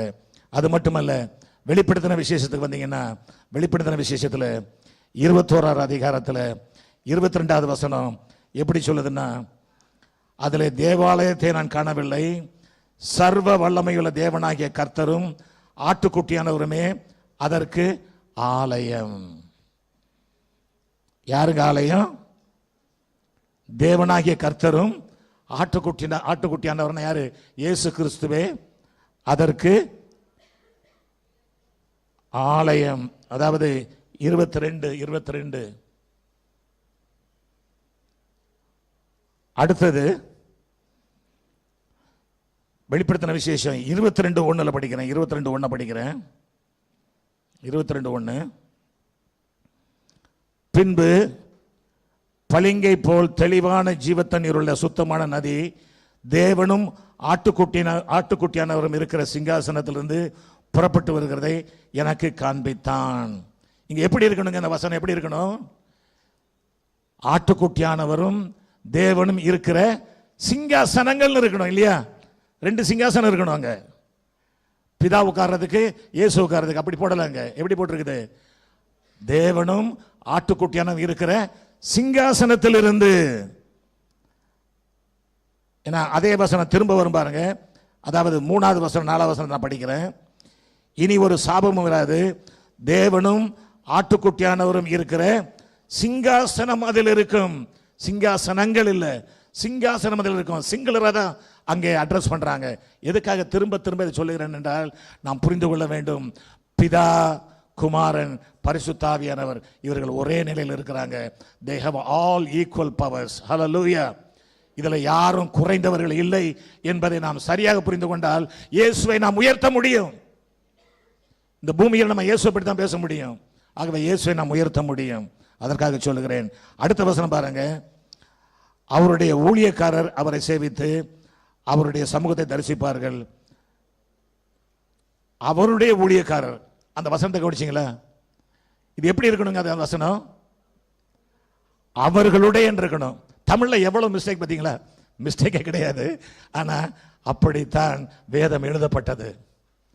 இலக்கண பிழை நிறைய பேர் சொல்லிடுவாங்க. இல்ல, ஏன்னா அவர்களுடைய ஊழியக்காரர் அவர்களுடைய சமூகத்தை தரிசிப்பார் இருக்கணும். அப்படி இல்லை, அவருடைய ஊழியக்காரர் அவருடைய சமூகத்தை தரிசிப்பார்கள். அங்க யாரை குறித்து பேசியிருக்குது? ஆண்டவராக இயேசு கிறிஸ்துவையும் பிதாவாகிய தேவனையும். எதுக்குன்னா திரும்ப திரும்ப இதை நான் சொல்ல விரும்புகிறேன். ஆகவே தயவு செய்து இதை நாம் சரியாக புரிந்து கொள்வோம். அதாவது இயேசு கிறிஸ்து ஒரு தீர்க்கதரிசி அல்ல. இயேசு கிறிஸ்து 2000 வருஷத்துக்கு முன்பாக பிறந்த ஒரு மனிதர் அல்ல. இயேசு கிறிஸ்து நன்மை செய்கிறவர் சுற்றி தந்தவர் மட்டுமல்ல, அவர் வல்லமையுள்ள தேவன். ஹல்லேலூயா. அதை சரியாக தெரிந்து கொள்ள வேண்டும். அதே போல மக்களை நடத்துவது, பழைய ஏற்பாட்டிலையும் பார்க்கலாம், புதிய ஏற்பாட்டிலையும் பார்க்கலாம். மக்களை நடத்துவதை குறித்து பார்க்கும்போது he was leading the people, he was healing the people. அதாவது பாதுகாக்கிறத குறித்து பார்க்க போனா ஒரு சில வசனங்களை திரும்ப திரும்ப சொல்லிக் கொண்டிருப்பது இயேசுவை நாம் சரியாக புரிந்து கொள்ள வேண்டும் என்பது ஒரே காரணத்துக்காக தான் இது ஒரு ஸ்டடி மாதிரி நான் எடுத்துக்கிட்டு போறேன். It's not a mere preaching, this is not mere teaching also, it is preaching and teaching. ப்ரீச்சிங்னா என்ன, டீச்சிங்னா என்னங்க? அதுவும் தெரியாது இல்லை. ப்ரீச்சிங்னா என்னது, டீச்சிங்னா என்னதுங்க? ப்ரீச்சிங்னா ப்ரொக்ளைமிங், டீச்சிங்னா எக்ஸ்பிளைனிங். சிம்பிளா தெரிஞ்சுக்கிறங்க. ஒரு வார்த்தையில் சொல்ல போனா ப்ரீச்சிங்னா ப்ரொக்ளைமிங் த காஸ்பல், டீச்சிங்னா எக்ஸ்பிளைனிங் த காஸ்பல்.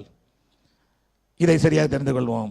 இப்போ யாத்திராகமம் புஸ்தகத்தில் 14வது அதிகாரம் நமக்கு நல்லா தெரியும். செங்கடல் பிளக்கப்படுகிறது. செங்கடல் பிளந்த உடனே இஸ்ரவேல் மக்கள் இறங்கிடுறாங்க. தண்ணியில செங்கடல் பிளக்கப்படுகிறது, இறங்கிடுறாங்க. இறந்ததுக்கு அப்புறம் பின்னால யார் வந்துகிட்டு இருக்கா? பார்வோனின் சேனைகள் துரத்தி வந்துகிட்டு இருக்கிறாங்க. அப்ப என்ன செய்யணும்? அவங்க தேய்க்கிறாங்க. தேய்க்கும் போது என்ன நடக்குது பாருங்க. 19வது வசனம் என்ன சொல்லுது? அப்பொழுது இஸ்ரவேலரின் சேனைக்கு முன்னாக நடந்த தேவ தூதனானவர் விலகி அவர்களுக்கு பின்னாக நடந்தார். அவர்களுக்கு முன் இருந்த மேகஸ்தம்பம் விலகி அவர்கள் பின்னே நின்றது. இந்த ரெண்டு யாரை குறிக்குதுங்க? இயேசுவையும் என் தேவனாகிய கர்த்தரையும் குறிக்கிறது. யோசித்து பாருங்க.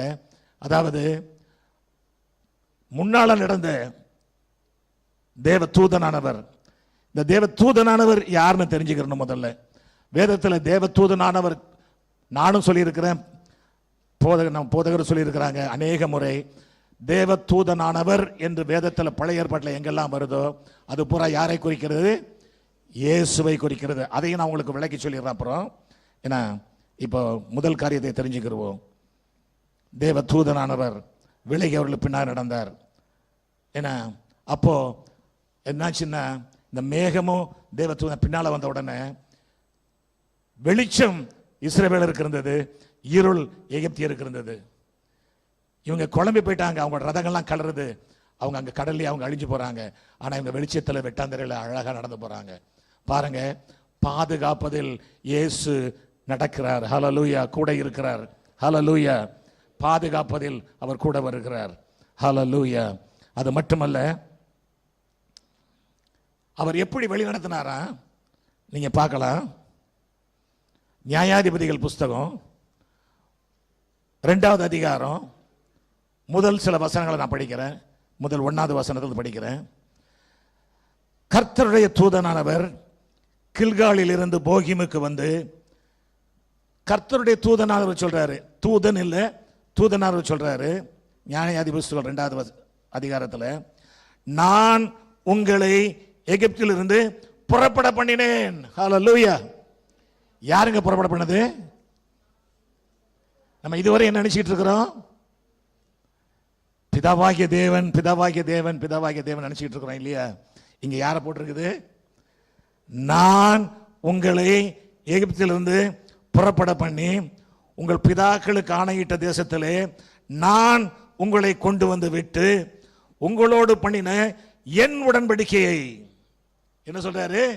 உங்களோடு பண்ணின என் உடன்படிக்கையை நான் ஒருபோதும் முறித்து போடுவதில்லை என்றும், நீங்கள் இந்த தேசத்தின் குடிகளோடு உடன்படிக்கை பண்ணாமல் அவர்கள் பலிபீடங்களை இடித்துவிட கடைவீர்கள் என்றும் சொன்னேன். ஆனாலும் என் சொல்லை கேளாதே போனீர்கள். ஏன் இப்படி செய்தீர்கள்? ஆகையால் நான் அவர்களை உங்கள் முகத்திற்கு முன்பாக துரத்தி விடுவதில்லை என்றேன். அவர்கள் உங்களை நெருக்குவார்கள், அவருடைய தேவர்கள் உங்களுக்கு கண்ணியாவார்கள் என்றார். கர்த்தருடைய தூதனானவர் இந்த வார்த்தைகளை இஸ்ரவேலின் புத்திரர் எல்லோரும் சொல்லுகையில் ஜனங்கள் உரத்த சத்தமிட்டு அழுதார்கள். இந்த வசனம் புரியுதாங்க? இதை எக்ஸ்பிளைன் பண்ண நிறைய நேரமாகும். எனக்கு நேரம் ஓடிக்கிட்டு இருக்கிறத பார்த்தா அந்த வாட்சை நிப்பாட்டணும் போல இருக்குது. அதாவது இங்க என்ன சொல்ல வருகிறார் என்றால், நான் தான் அவங்கள நடத்தினேன், நான் தான் அவங்கள கொண்டு வந்தேன், நான் தான் அவங்களோட உடன்படிக்கை பண்ணினேன், நான் தான் அவங்கள பாதுகாத்தேன், நான் தான் வழியில் உங்க கூட வந்தேன். ஆனா நீங்க என்னை விட்டுட்டீங்களப்பா. இங்க யார் சொல்றாங்க? இயேசு சொல்றாருங்க. இயேசு சொல்லுகிறார். அதை கேட்டு தான் உரத்த சத்தமிட்டு அழுதுகிறார்கள். நமக்கு நல்லாவே தெரியும், நமக்கு நல்லா தெரியும். சிம்சோனை பற்றி நல்லா உங்களுக்கு தெரியும். 13வது அதிகாரத்தில் வந்தீங்கன்னா, நியாயாதிபதிகள் 13வது அதிகாரத்தில் மனோவாவுடைய மனைவிக்கு தரிசனமாகிறார். தரிசனமாகி சொல்றாரு, நீ ஒரு மகனை பெறுவ, அவன் நசரேனா இருப்பான், அவன் பிலிஸ்தியன் கையிலிருந்து இஸ்ரவேலை ரட்சிக்க தொடங்குவான். ஆகவே நீ திராட்சை ரசம் ஆகினும், திராட்சை செடி எதையும் நீ புசிக்காத குடிக்காதுன்னு சொல்லிடுவார். இது அவருடைய கணவர் மனோவாவுக்கு தெரியாது. அவர் கேட்பார். அவர்கிட்ட போய் சொல்லும்போது அவர் ஐயா அவரை பார்க்கணும்னு ஆசைப்படும் போது அவரை பார்க்கிறார். அவரை பார்த்துட்டு அவர் சொல்றாரு, அவர்கிட்டையும் அவரு கேட்கிறாரு. அப்போ அவரும், ஐயா சரி நீங்க சொல்றதெல்லாம் சரி, உங்கபடியே நடக்கிறேன், ஆனா நான் உங்களுக்கு ஒரு காணிக்கை கொடுக்க விரும்புகிறேன், நீங்க அதை நீங்க புசிக்கணும் அப்படின்னு சொல்லும் பொழுது அவர் என்ன சொல்றாருன்னா, அதாவது 13வது அதிகாரத்தில் 17-18 வசனங்களை படிக்கிறேன். அப்பொழுது மனோவா கர்த்தருடைய தூதனை நோக்கி, நீர் சொன்ன காரியம் நிறைவேறும் போது நாங்கள் உம்மை கனமண்ணும்படி உம்முடைய நாமம் என்னவென்று கேட்டான். அதற்கு கர்த்தருடைய தூதனானவர், என் நாமம் என்ன என்று நீ கேட்க வேண்டியது என்ன? அது அதிசயம் என்றார். ஹல்லேலூயா. இதுல நமக்கு ஒரு வெளிச்சம் வருது. அது அதிசயம் என்றார். காரணம்,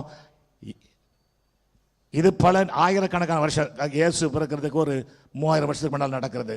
ஏன்னா இயேசு பிறப்பதற்கு கிட்டத்தட்ட 600 வருஷத்துக்கு முன்பாக ஏசாயா தீர்க்கதரிசி சொல்லுகிறாரு, நமக்கு ஒரு பாலகன் பிறந்தார், நமக்கு ஒரு குமாரன் கொடுக்கப்பட்டார், கர்த்தத்துவம் ஒரு தோளின் மேல் இருக்கும், அவர் நாமம் அதிசயமானவர்.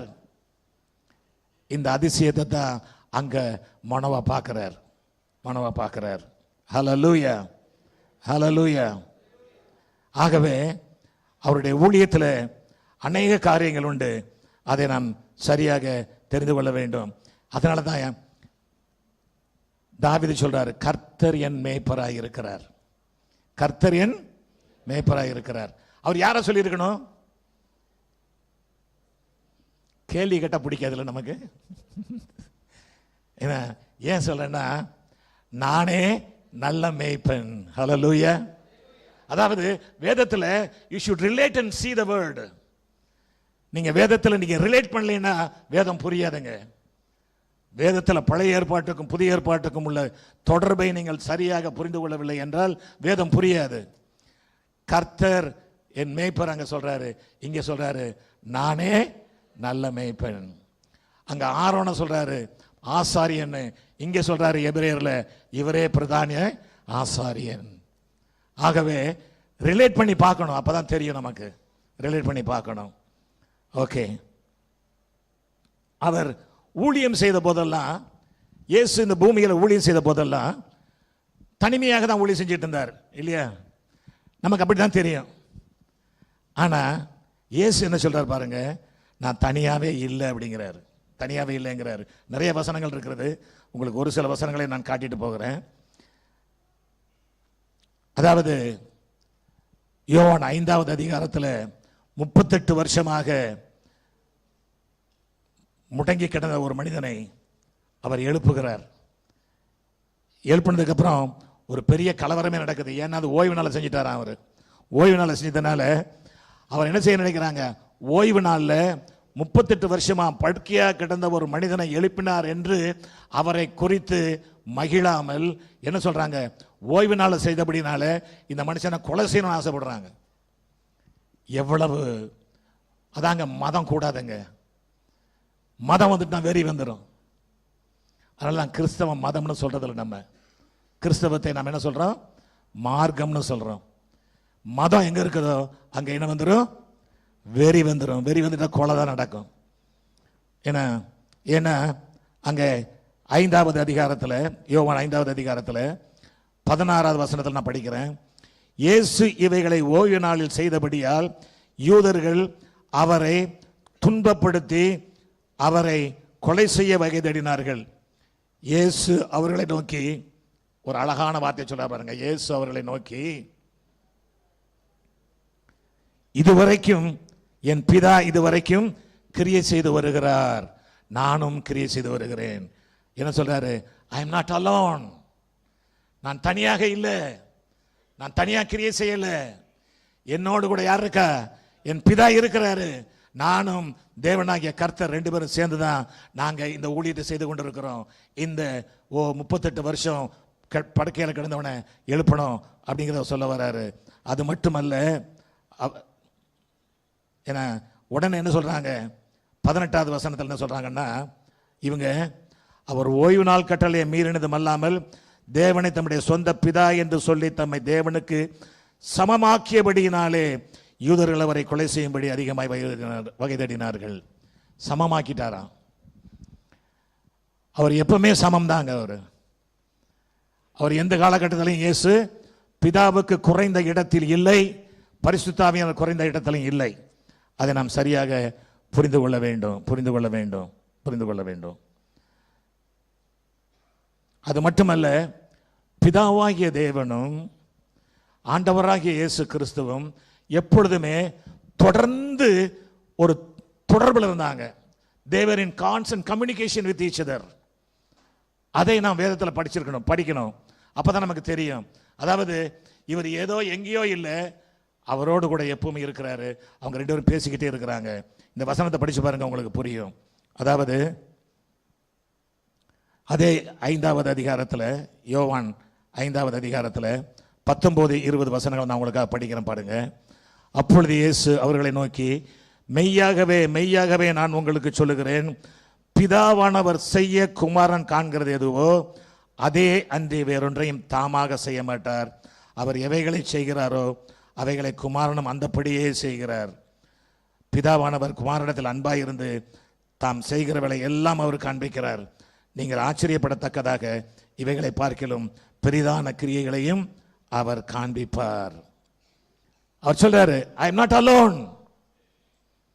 அது மட்டுமல்ல, நீங்க யோவான் 5:30 முதல் பகுதியை படிச்சீங்கன்னா, நான் சுயமா எதுவுமே செய்யல அப்படிம்பார். I don't to anything on my own. நான் சுயமாய் ஒன்றும் செய்கிறதில்லை. இயேசு சொல்றார். காரணம் தெரியுமா, அவர் தேவனோடு எப்பொழுதும் இருந்து கொண்டே இருந்தார். ஹல்லேலூயா, ஹல்லேலூயா. ஆகவே அது மட்டுமல்ல, அந்த யோவான் 5:36-37 வசனங்களை பாருங்க. 5:36-37.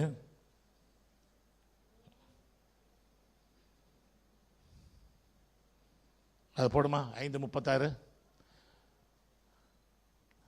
யோவானுடைய சாட்சியை பார்க்கலும் மேன்மையான சாட்சி எனக்கு உண்டு. அது என்னவெனில், நான் நிறைவேற்றும்படிக்கு பிதாவானவர் எனக்கு கற்பித்ததும் நான் செய்கிறதுமான கிரியைகளே பிதா என்னை அனுப்பினார் என்ற என்னை குறித்து சாட்சி கொடுக்கிறது. அதாவது இந்த 5வது அதிகாரத்தை தயவு செய்து வீட்டில் போய் ஒரு 2-3 தடவை திரும்ப திரும்ப படிச்சிங்கன்னா உங்களுக்கு இயேசுவை குறித்து ஒரு நல்ல வெளிப்பாடு கிடைக்கும். ஏன்னா இந்த 5வது அதிகாரத்தில் அநேக காரியங்களை இயேசு சொல்லியிருக்கிறாரு. அநேக காரியங்களை எனக்கு இப்போ நேரம் இல்லாதனால கொஞ்சம் வேகமாக ஓட வேண்டியிருக்கிறது. போக வேண்டியிருக்குது. ஏன்னா இயேசுவை குறித்து அந்த 5வது அதிகாரத்தில் 3 பேர் சாட்சி கொடுக்குறாங்க. என்ன சாட்சி கொடுக்குறாங்க பாருங்க.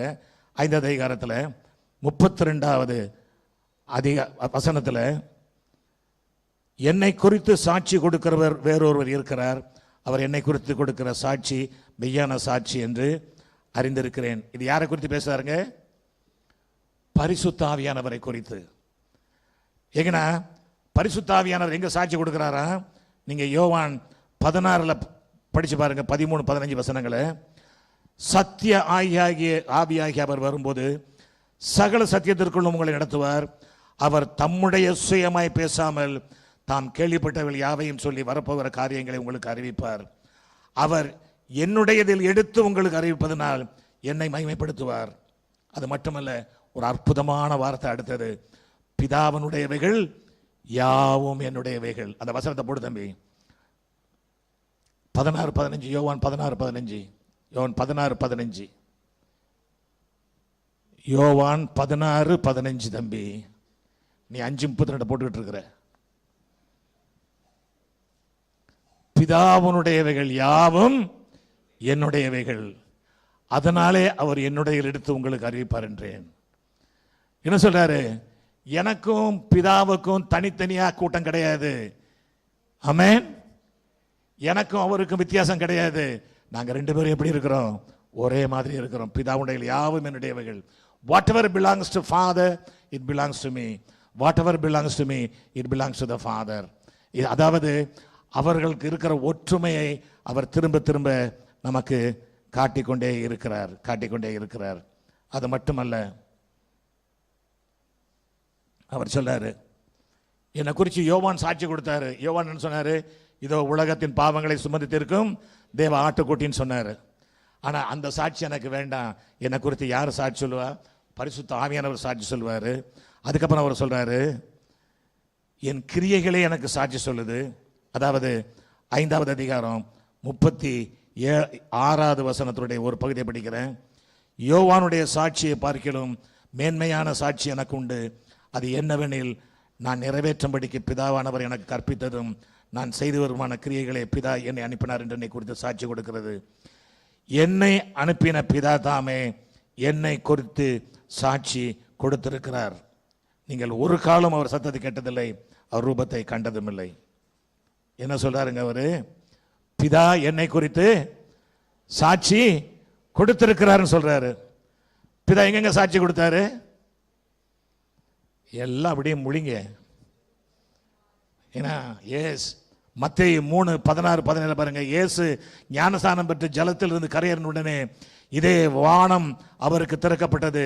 தேவ ஆவி புறாவை போல் இறங்கி தம்மேல் வருகிறதை கண்டார். இங்க பிதாவை பார்க்கிறோம், இயேசுவை பார்க்கிறோம், பரிசுத்தாவியனை பார்க்கிறோம். அன்றியும் வானத்திலிருந்து ஒரு சத்தம் உண்டாகி, இவர் என்னுடைய நேசகுமாரன், இவரில் பிரியமாயிருக்கிறேன் என்று உரைத்தது. இங்க குமாரன் குமாரன் குமாரன் சொல்றாங்களே, அப்படின்னா என்ன அர்த்தம்? அதாவது அவர் குறைந்தவரா அப்படின்னா இல்லை. அதாவது அவர் மனிதனாக பிறந்தபடியால் அவரை குமாரன் என்று அழைக்கிறார். ஹல்லேலூயா. அவர் மனிதனாக பிறந்ததுனால ஆகவே குமாரன் என்று அழைக்கப்படுகிறார்.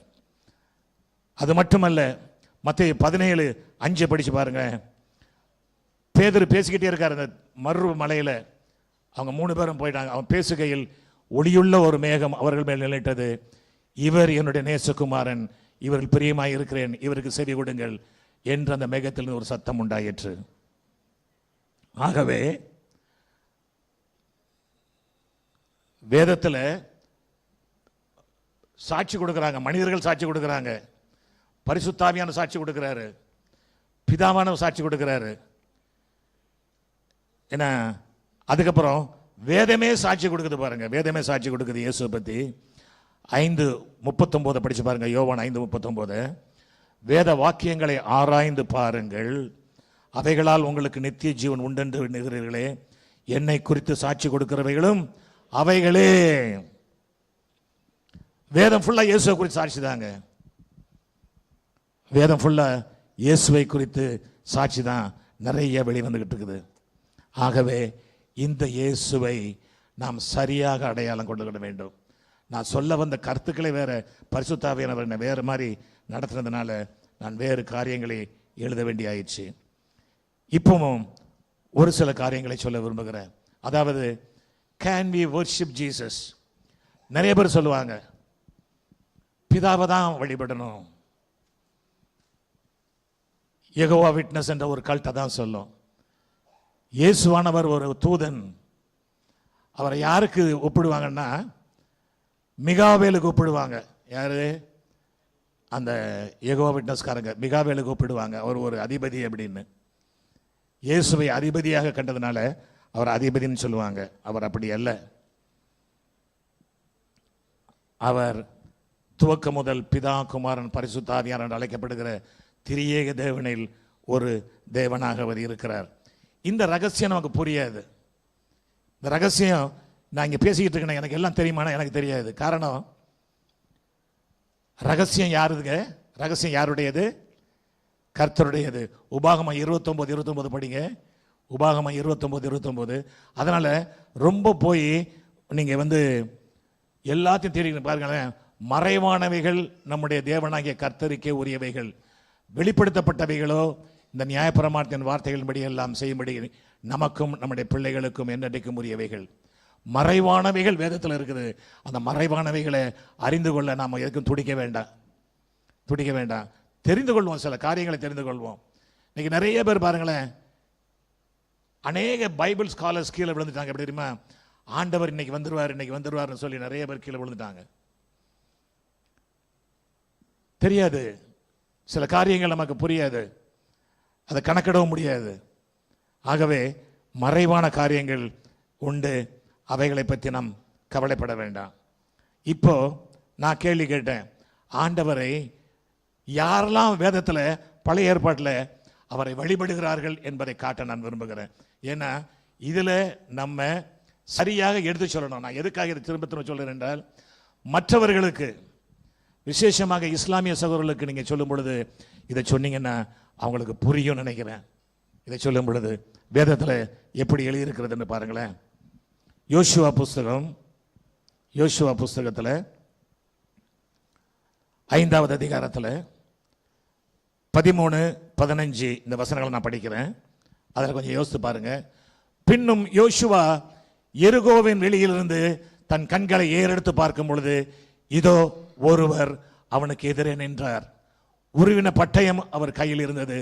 யோசுவா அவரிடத்தில் போய், நீர் எங்களை சேர்ந்தவரோ எங்கள் சத்துருக்களை சேர்ந்தவரோ என்று கேட்டான். அதற்கு அவர், அல்ல, நான் கர்த்தருடைய சேனையின் அதிபதியாக இப்பொழுது வந்தேன் என்றார். அப்பொழுது யோசுவா தரையிலே முகங்குப்புற விழுந்து, எப்படி விழுந்து வழங்குறாங்க? அப்பொழுது யோசுவா தரையிலே முகங்குப்புற விழுந்து பணிந்து கொண்டு அவரை நோக்கி, என் ஆண்டவர் தமது அடியனுக்கு சொல்லுகிறது என்னவென்று கேட்டார். அப்பொழுது கர்த்தருடைய தேவன் சேனையின் அதிபதி யோசுவாவை நோக்கி, உன் கால்கள் இருக்கிற பாதரட்சைகளை கலட்டி போடு, நிற்கிற இடம் பரிசுத்தமானது என்றார். மோசையிடம் பேசிய அதே தூதனானவர் இங்கே பேசுறார் பாருங்க. இப்பொழுது சேனையின் அதிபதியாக வருகிறார். மக்களை காக்க சேனையின் அதிபதியாக வரவங்க நிற்கிறாங்க எரிகோவில். ஆகவே இப்போ என்ன பண்றாப்புல, இங்கே யார் வணங்குறாங்க? யோசுவா மட்டும் இல்லை. அங்கே எனக்கு தெரிஞ்சு அந்த நேரத்தில் யோசுவா கூட அநேகர் இருந்திருப்பாங்க. அவர்கள் அங்கே அவரை மோங்குப்புற விழுந்து, அவரை எதுக்குன்னா ஆங்கிலத்தில் அழகா இருக்கும், தே வர்ஷிப்ட் காட் அப்படின்னு இருக்கும். வர்ஷிப்ட் ஜீசஸ், வர்ஷிப்ட்னு இருக்கும். ஏன்னா பாருங்களேன், and Joshua fell on his face to the earth and did worship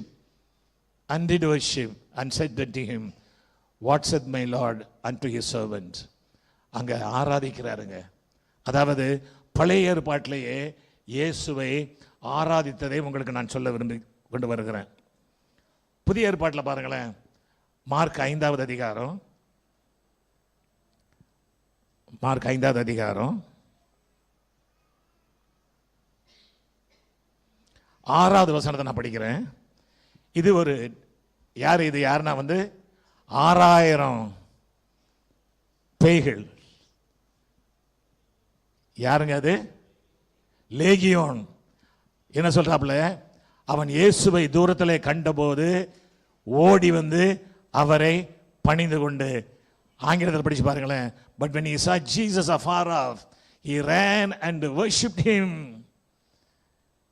அங்கே யோசுவா வணங்குகிறார், இங்கே டீமன்ஸ், பிசாசுகள் அவரை ஆராதிக்கிறதை பார்க்கிறோம்.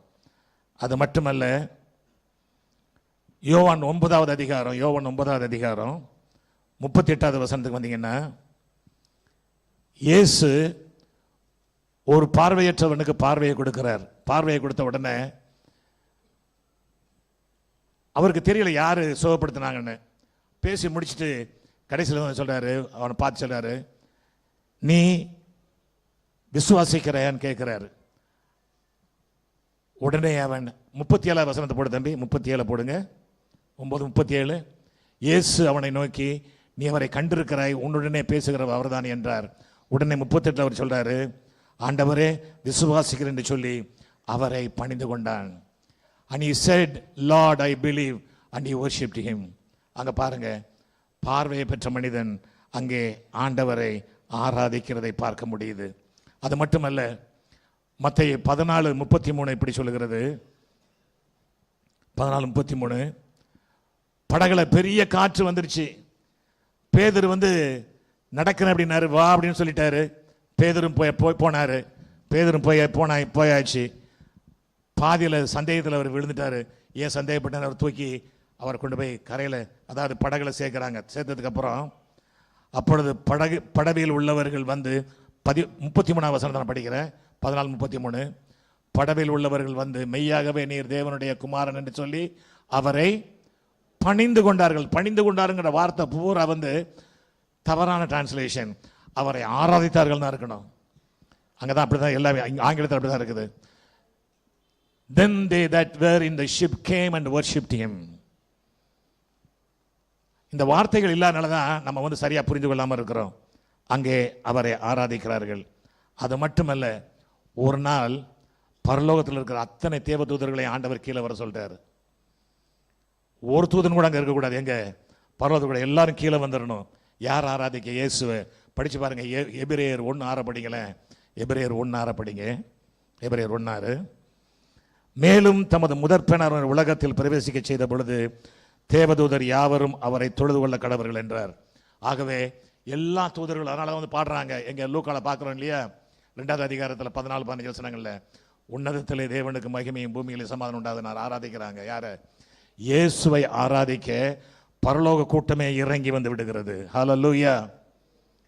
நம்ம இங்க சந்தேகப்பட்டுக்கிட்டு இருக்கிறோம், இயேசுவை ஆராதிக்கலாமா, பிதாவை ஆராதிக்கலாமான்னு. இல்லை, not come out of it. அதுக்காக தான் இதை பேசி கொண்டிருக்கிறேன். அது மட்டுமல்ல, வேதம் சொல்லுகிறது, பிலிப்பியர் 2வது அதிகாரம் 10-11 சொல்றது, இயேசுவின் நாமத்தில் வானோர் பூதலத்தோர் பூமியின் கீழானுடைய முழங்கால் யாவும் முடங்கும்படிக்கும் பிதாவாகிய தேவனுக்கு மகிமையாக இயேசு கிறிஸ்து கர்த்தர் என்று நாவுகள் யாவும் அறிக்கைப்படும்படிக்கும் எல்லா நாமத்திற்கும் மேலான நாமத்தை அவருக்கு தந்தருளினார். ஹல்லேலூயா, ஹல்லேலூயா. இன்னொரு வசனத்தை சொல்லி அதோடு இந்த சப்ஜெக்ட் இன்னொரு குறுகிய ஒரு சப்ஜெக்ட் போலன்னு பார்க்குறேன். வெளிப்படுத்தின விசேஷம் 7வது அதிகாரம் 9-10 வசனங்களை படிக்கிறேன். இவைகளுக்கு பின் நான் பார்த்தபோது, இதோ சகல ஜாதிகளிலும் கோத்திரங்களிலும் ஜனங்களிலும் பாசைக்காரிலும் இருந்து வந்ததும் ஒருவனும் எண்ணக்கூடாதுமான திரளான கூட்டமாகிய ஜனங்கள் வெள்ளை அங்கிகளை தரித்து தங்கள் கைகள் குருத்தோலை பிடித்து சிங்காசனத்துக்கு முன்பாகவும் ஆட்டுக்குட்டியானவருக்கு முன்பாகவும் நிற்க கண்டேன். அவர்கள் மகா சத்தத்தோடு, ரட்சிப்பின் மகிமை சிங்காசனத்தில் வீற்றிருக்கிற எங்கள் தேவனுக்கும் ஆட்டுக்குட்டியானவருக்கும் உண்டாவதாக என்று ஆர்ப்பரித்தார்கள். பாருங்க, அங்க பிதாவாகிய தேவனையும் என் ஆண்டவராக இயேசு கிறிஸ்துவையும் பரலோகத்தில் ஒரு பெரும் கூட்டம் அவர்களை ஆராதித்துக் கொண்டிருக்கிறது. இன்னும் நான் சொல்ற வசனத்தை மட்டும் குறிச்சுக்கிறேங்க, காரணம் பேச நேரம் இல்லை. நான் இன்னொரு 5 நிமிஷத்துல முடிக்கணும்னு நினைக்கிறேன். அதாவது வெளிப்படுத்தின விசேஷம் 5வது அதிகாரம் 8, 9, 12, 13 இந்த வசனங்களை படித்து பார்த்தீங்கன்னா உங்களுக்கு தெரியும்.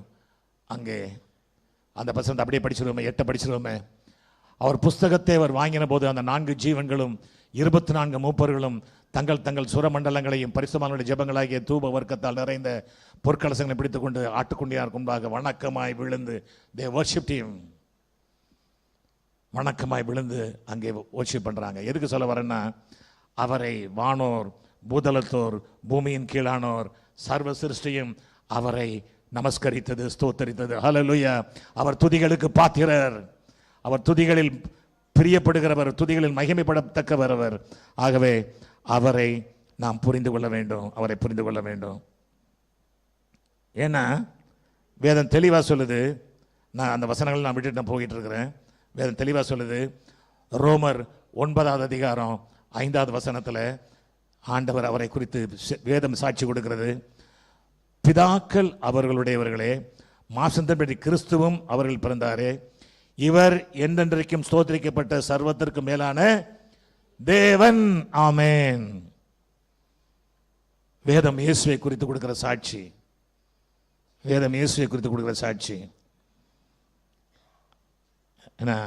ஆகவே தயவு செய்து நாம் அவரை எவ்வாறாக புரிந்து கொள்ள வேண்டுமோ அவ்வாறாக புரிந்து கொள்வோம். நம்ம தேவனை பற்றி என்ன சொல்லுவோம்? இஸ் a omnipresent God, அதாவது எங்கும் வியாபித்திருக்கிறவர். அதுக்கப்புறம் சொல்லுவோம் omnipotent God, சர்வ வல்லவர். அது மட்டுமல்ல, சர்வ ஞானி, omniscient Godன்னு சொல்லுவோம். இயேசுவுக்கும் இது பொருந்தும் என்பதை வேதம் நமக்கு வெளிப்படுத்துகிறது. வேதம் நமக்கு வெளிப்படுத்துகிறது. எப்படின்னா, நீங்க படிச்சு பாருங்க. மத்தேயு 28:18 இஸ் ஆல் பவர்ஃபுல் அப்படிங்கிறத வெளிப்படுத்துது. அதாவது இஸ் omnipotent God. அப்பொழுது இயேசு சமீபத்தில் வந்து அவர்களை நோக்கி, வானத்திலும் பூமியிலும் சகல அதிகாரமும் எனக்கு கொடுக்கப்பட்டிருக்கிறது. சகல அதிகாரம் எனக்கு கொடுக்கப்பட்டிருக்கிறது. எனக்கு கொடுக்கப்படாத அதிகாரம் எதுவுமே எனக்கு கிடையாது. I have all the power. He is all powerful. And he is all knowing. கொலோசியர் 2வது அதிகாரம் 3வது வசனம் இவ்வாறாக சொல்லுகிறது. அவருக்குள் ஞானம், அறிவு என்பதாகிய பொக்கிஷங்கள் எல்லாம் அடங்கி இருக்கிறது, அடங்கி இருக்கிறது. அது மட்டுமல்ல, இயேசு கிறிஸ்துவை குறித்து நமக்கு எல்லாம் தெரியும். மத்தேயு 18:20 என்ன சொல்லியிருக்குது வேத வசனம்? ஏனெனில் 2 பேராவது 3 பேராவது என் நாமத்தினாலே எங்கே கூடியிருக்கிறார்களோ அவர்கள் நடுவிலே இருக்கிறேன் என்றார். ஆகவே அவர் ever present God, all powerful God, all knowing God. எதிலையும் குறைவு கிடையாது அவருக்கு. ஆகவே is an omniscient God, omnipotent God, omnipresent God. காரணம், இஸ் eternal God. அவர் சர்வத்தையும் அறிந்தவர், சர்வத்தையும் அறிந்தவர். அவர் நித்திய தேவன், அவர் நித்திய தேவன். ஆகவே அதை நாம் புரிந்து கொள்ள வேண்டும், புரிந்து கொள்ள வேண்டும். ஹல்லேலூயா.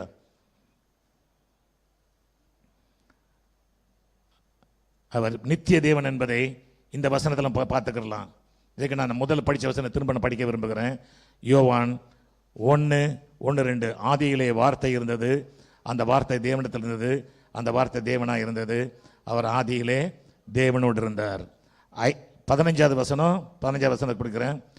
யோவான் அவரை குறித்து சாட்சி கொடுத்து, எனக்கு பின்வருகிறவர் எனக்கு முன்னிருந்தவர், ஆகையால் அவர் என்னிலும் மேன்மையுள்ளவர் என்று நான் உங்களுக்கு சொல்லியிருந்தேனே, அவர் இவர்தான் என்று சத்தமிட்டு கூறினான்.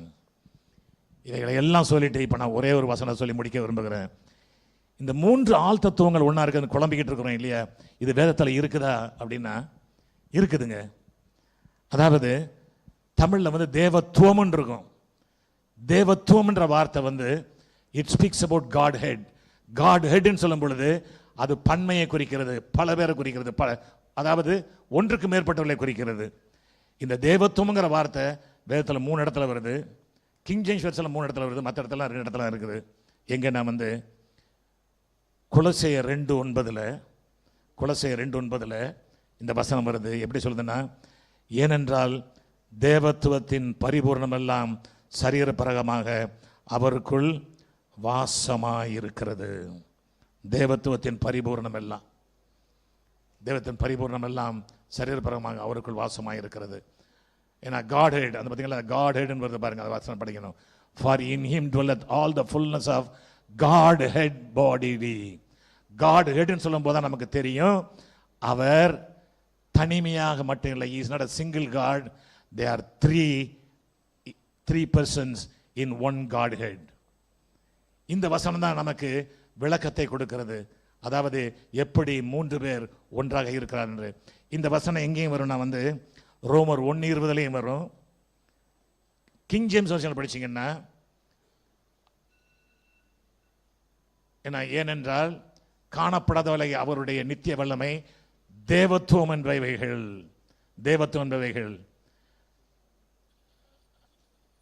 உண்டாக்கப்பட்டிருக்கிறனாலே உலகம் உண்டானது கொண்டு தெளிவாய் காணப்படும். அதனால் அவர்கள் போக்கு சொல்ல இடமில்லை.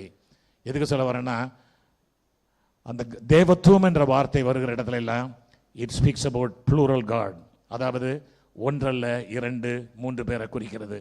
ஆகவே இவைகளை நாம் தெரிந்து கொண்டால் போதும். இன்னும் ஒரு 20 குறிப்பு வச்சிருக்கிறேன். அவைகளை குறித்து பேச வேண்டும் என்றால் இன்னும் 1 மணி நேரம் வேணும். ஆகவே இதோடு நான் முடிக்கிறேன். ஜெபிப்போம்.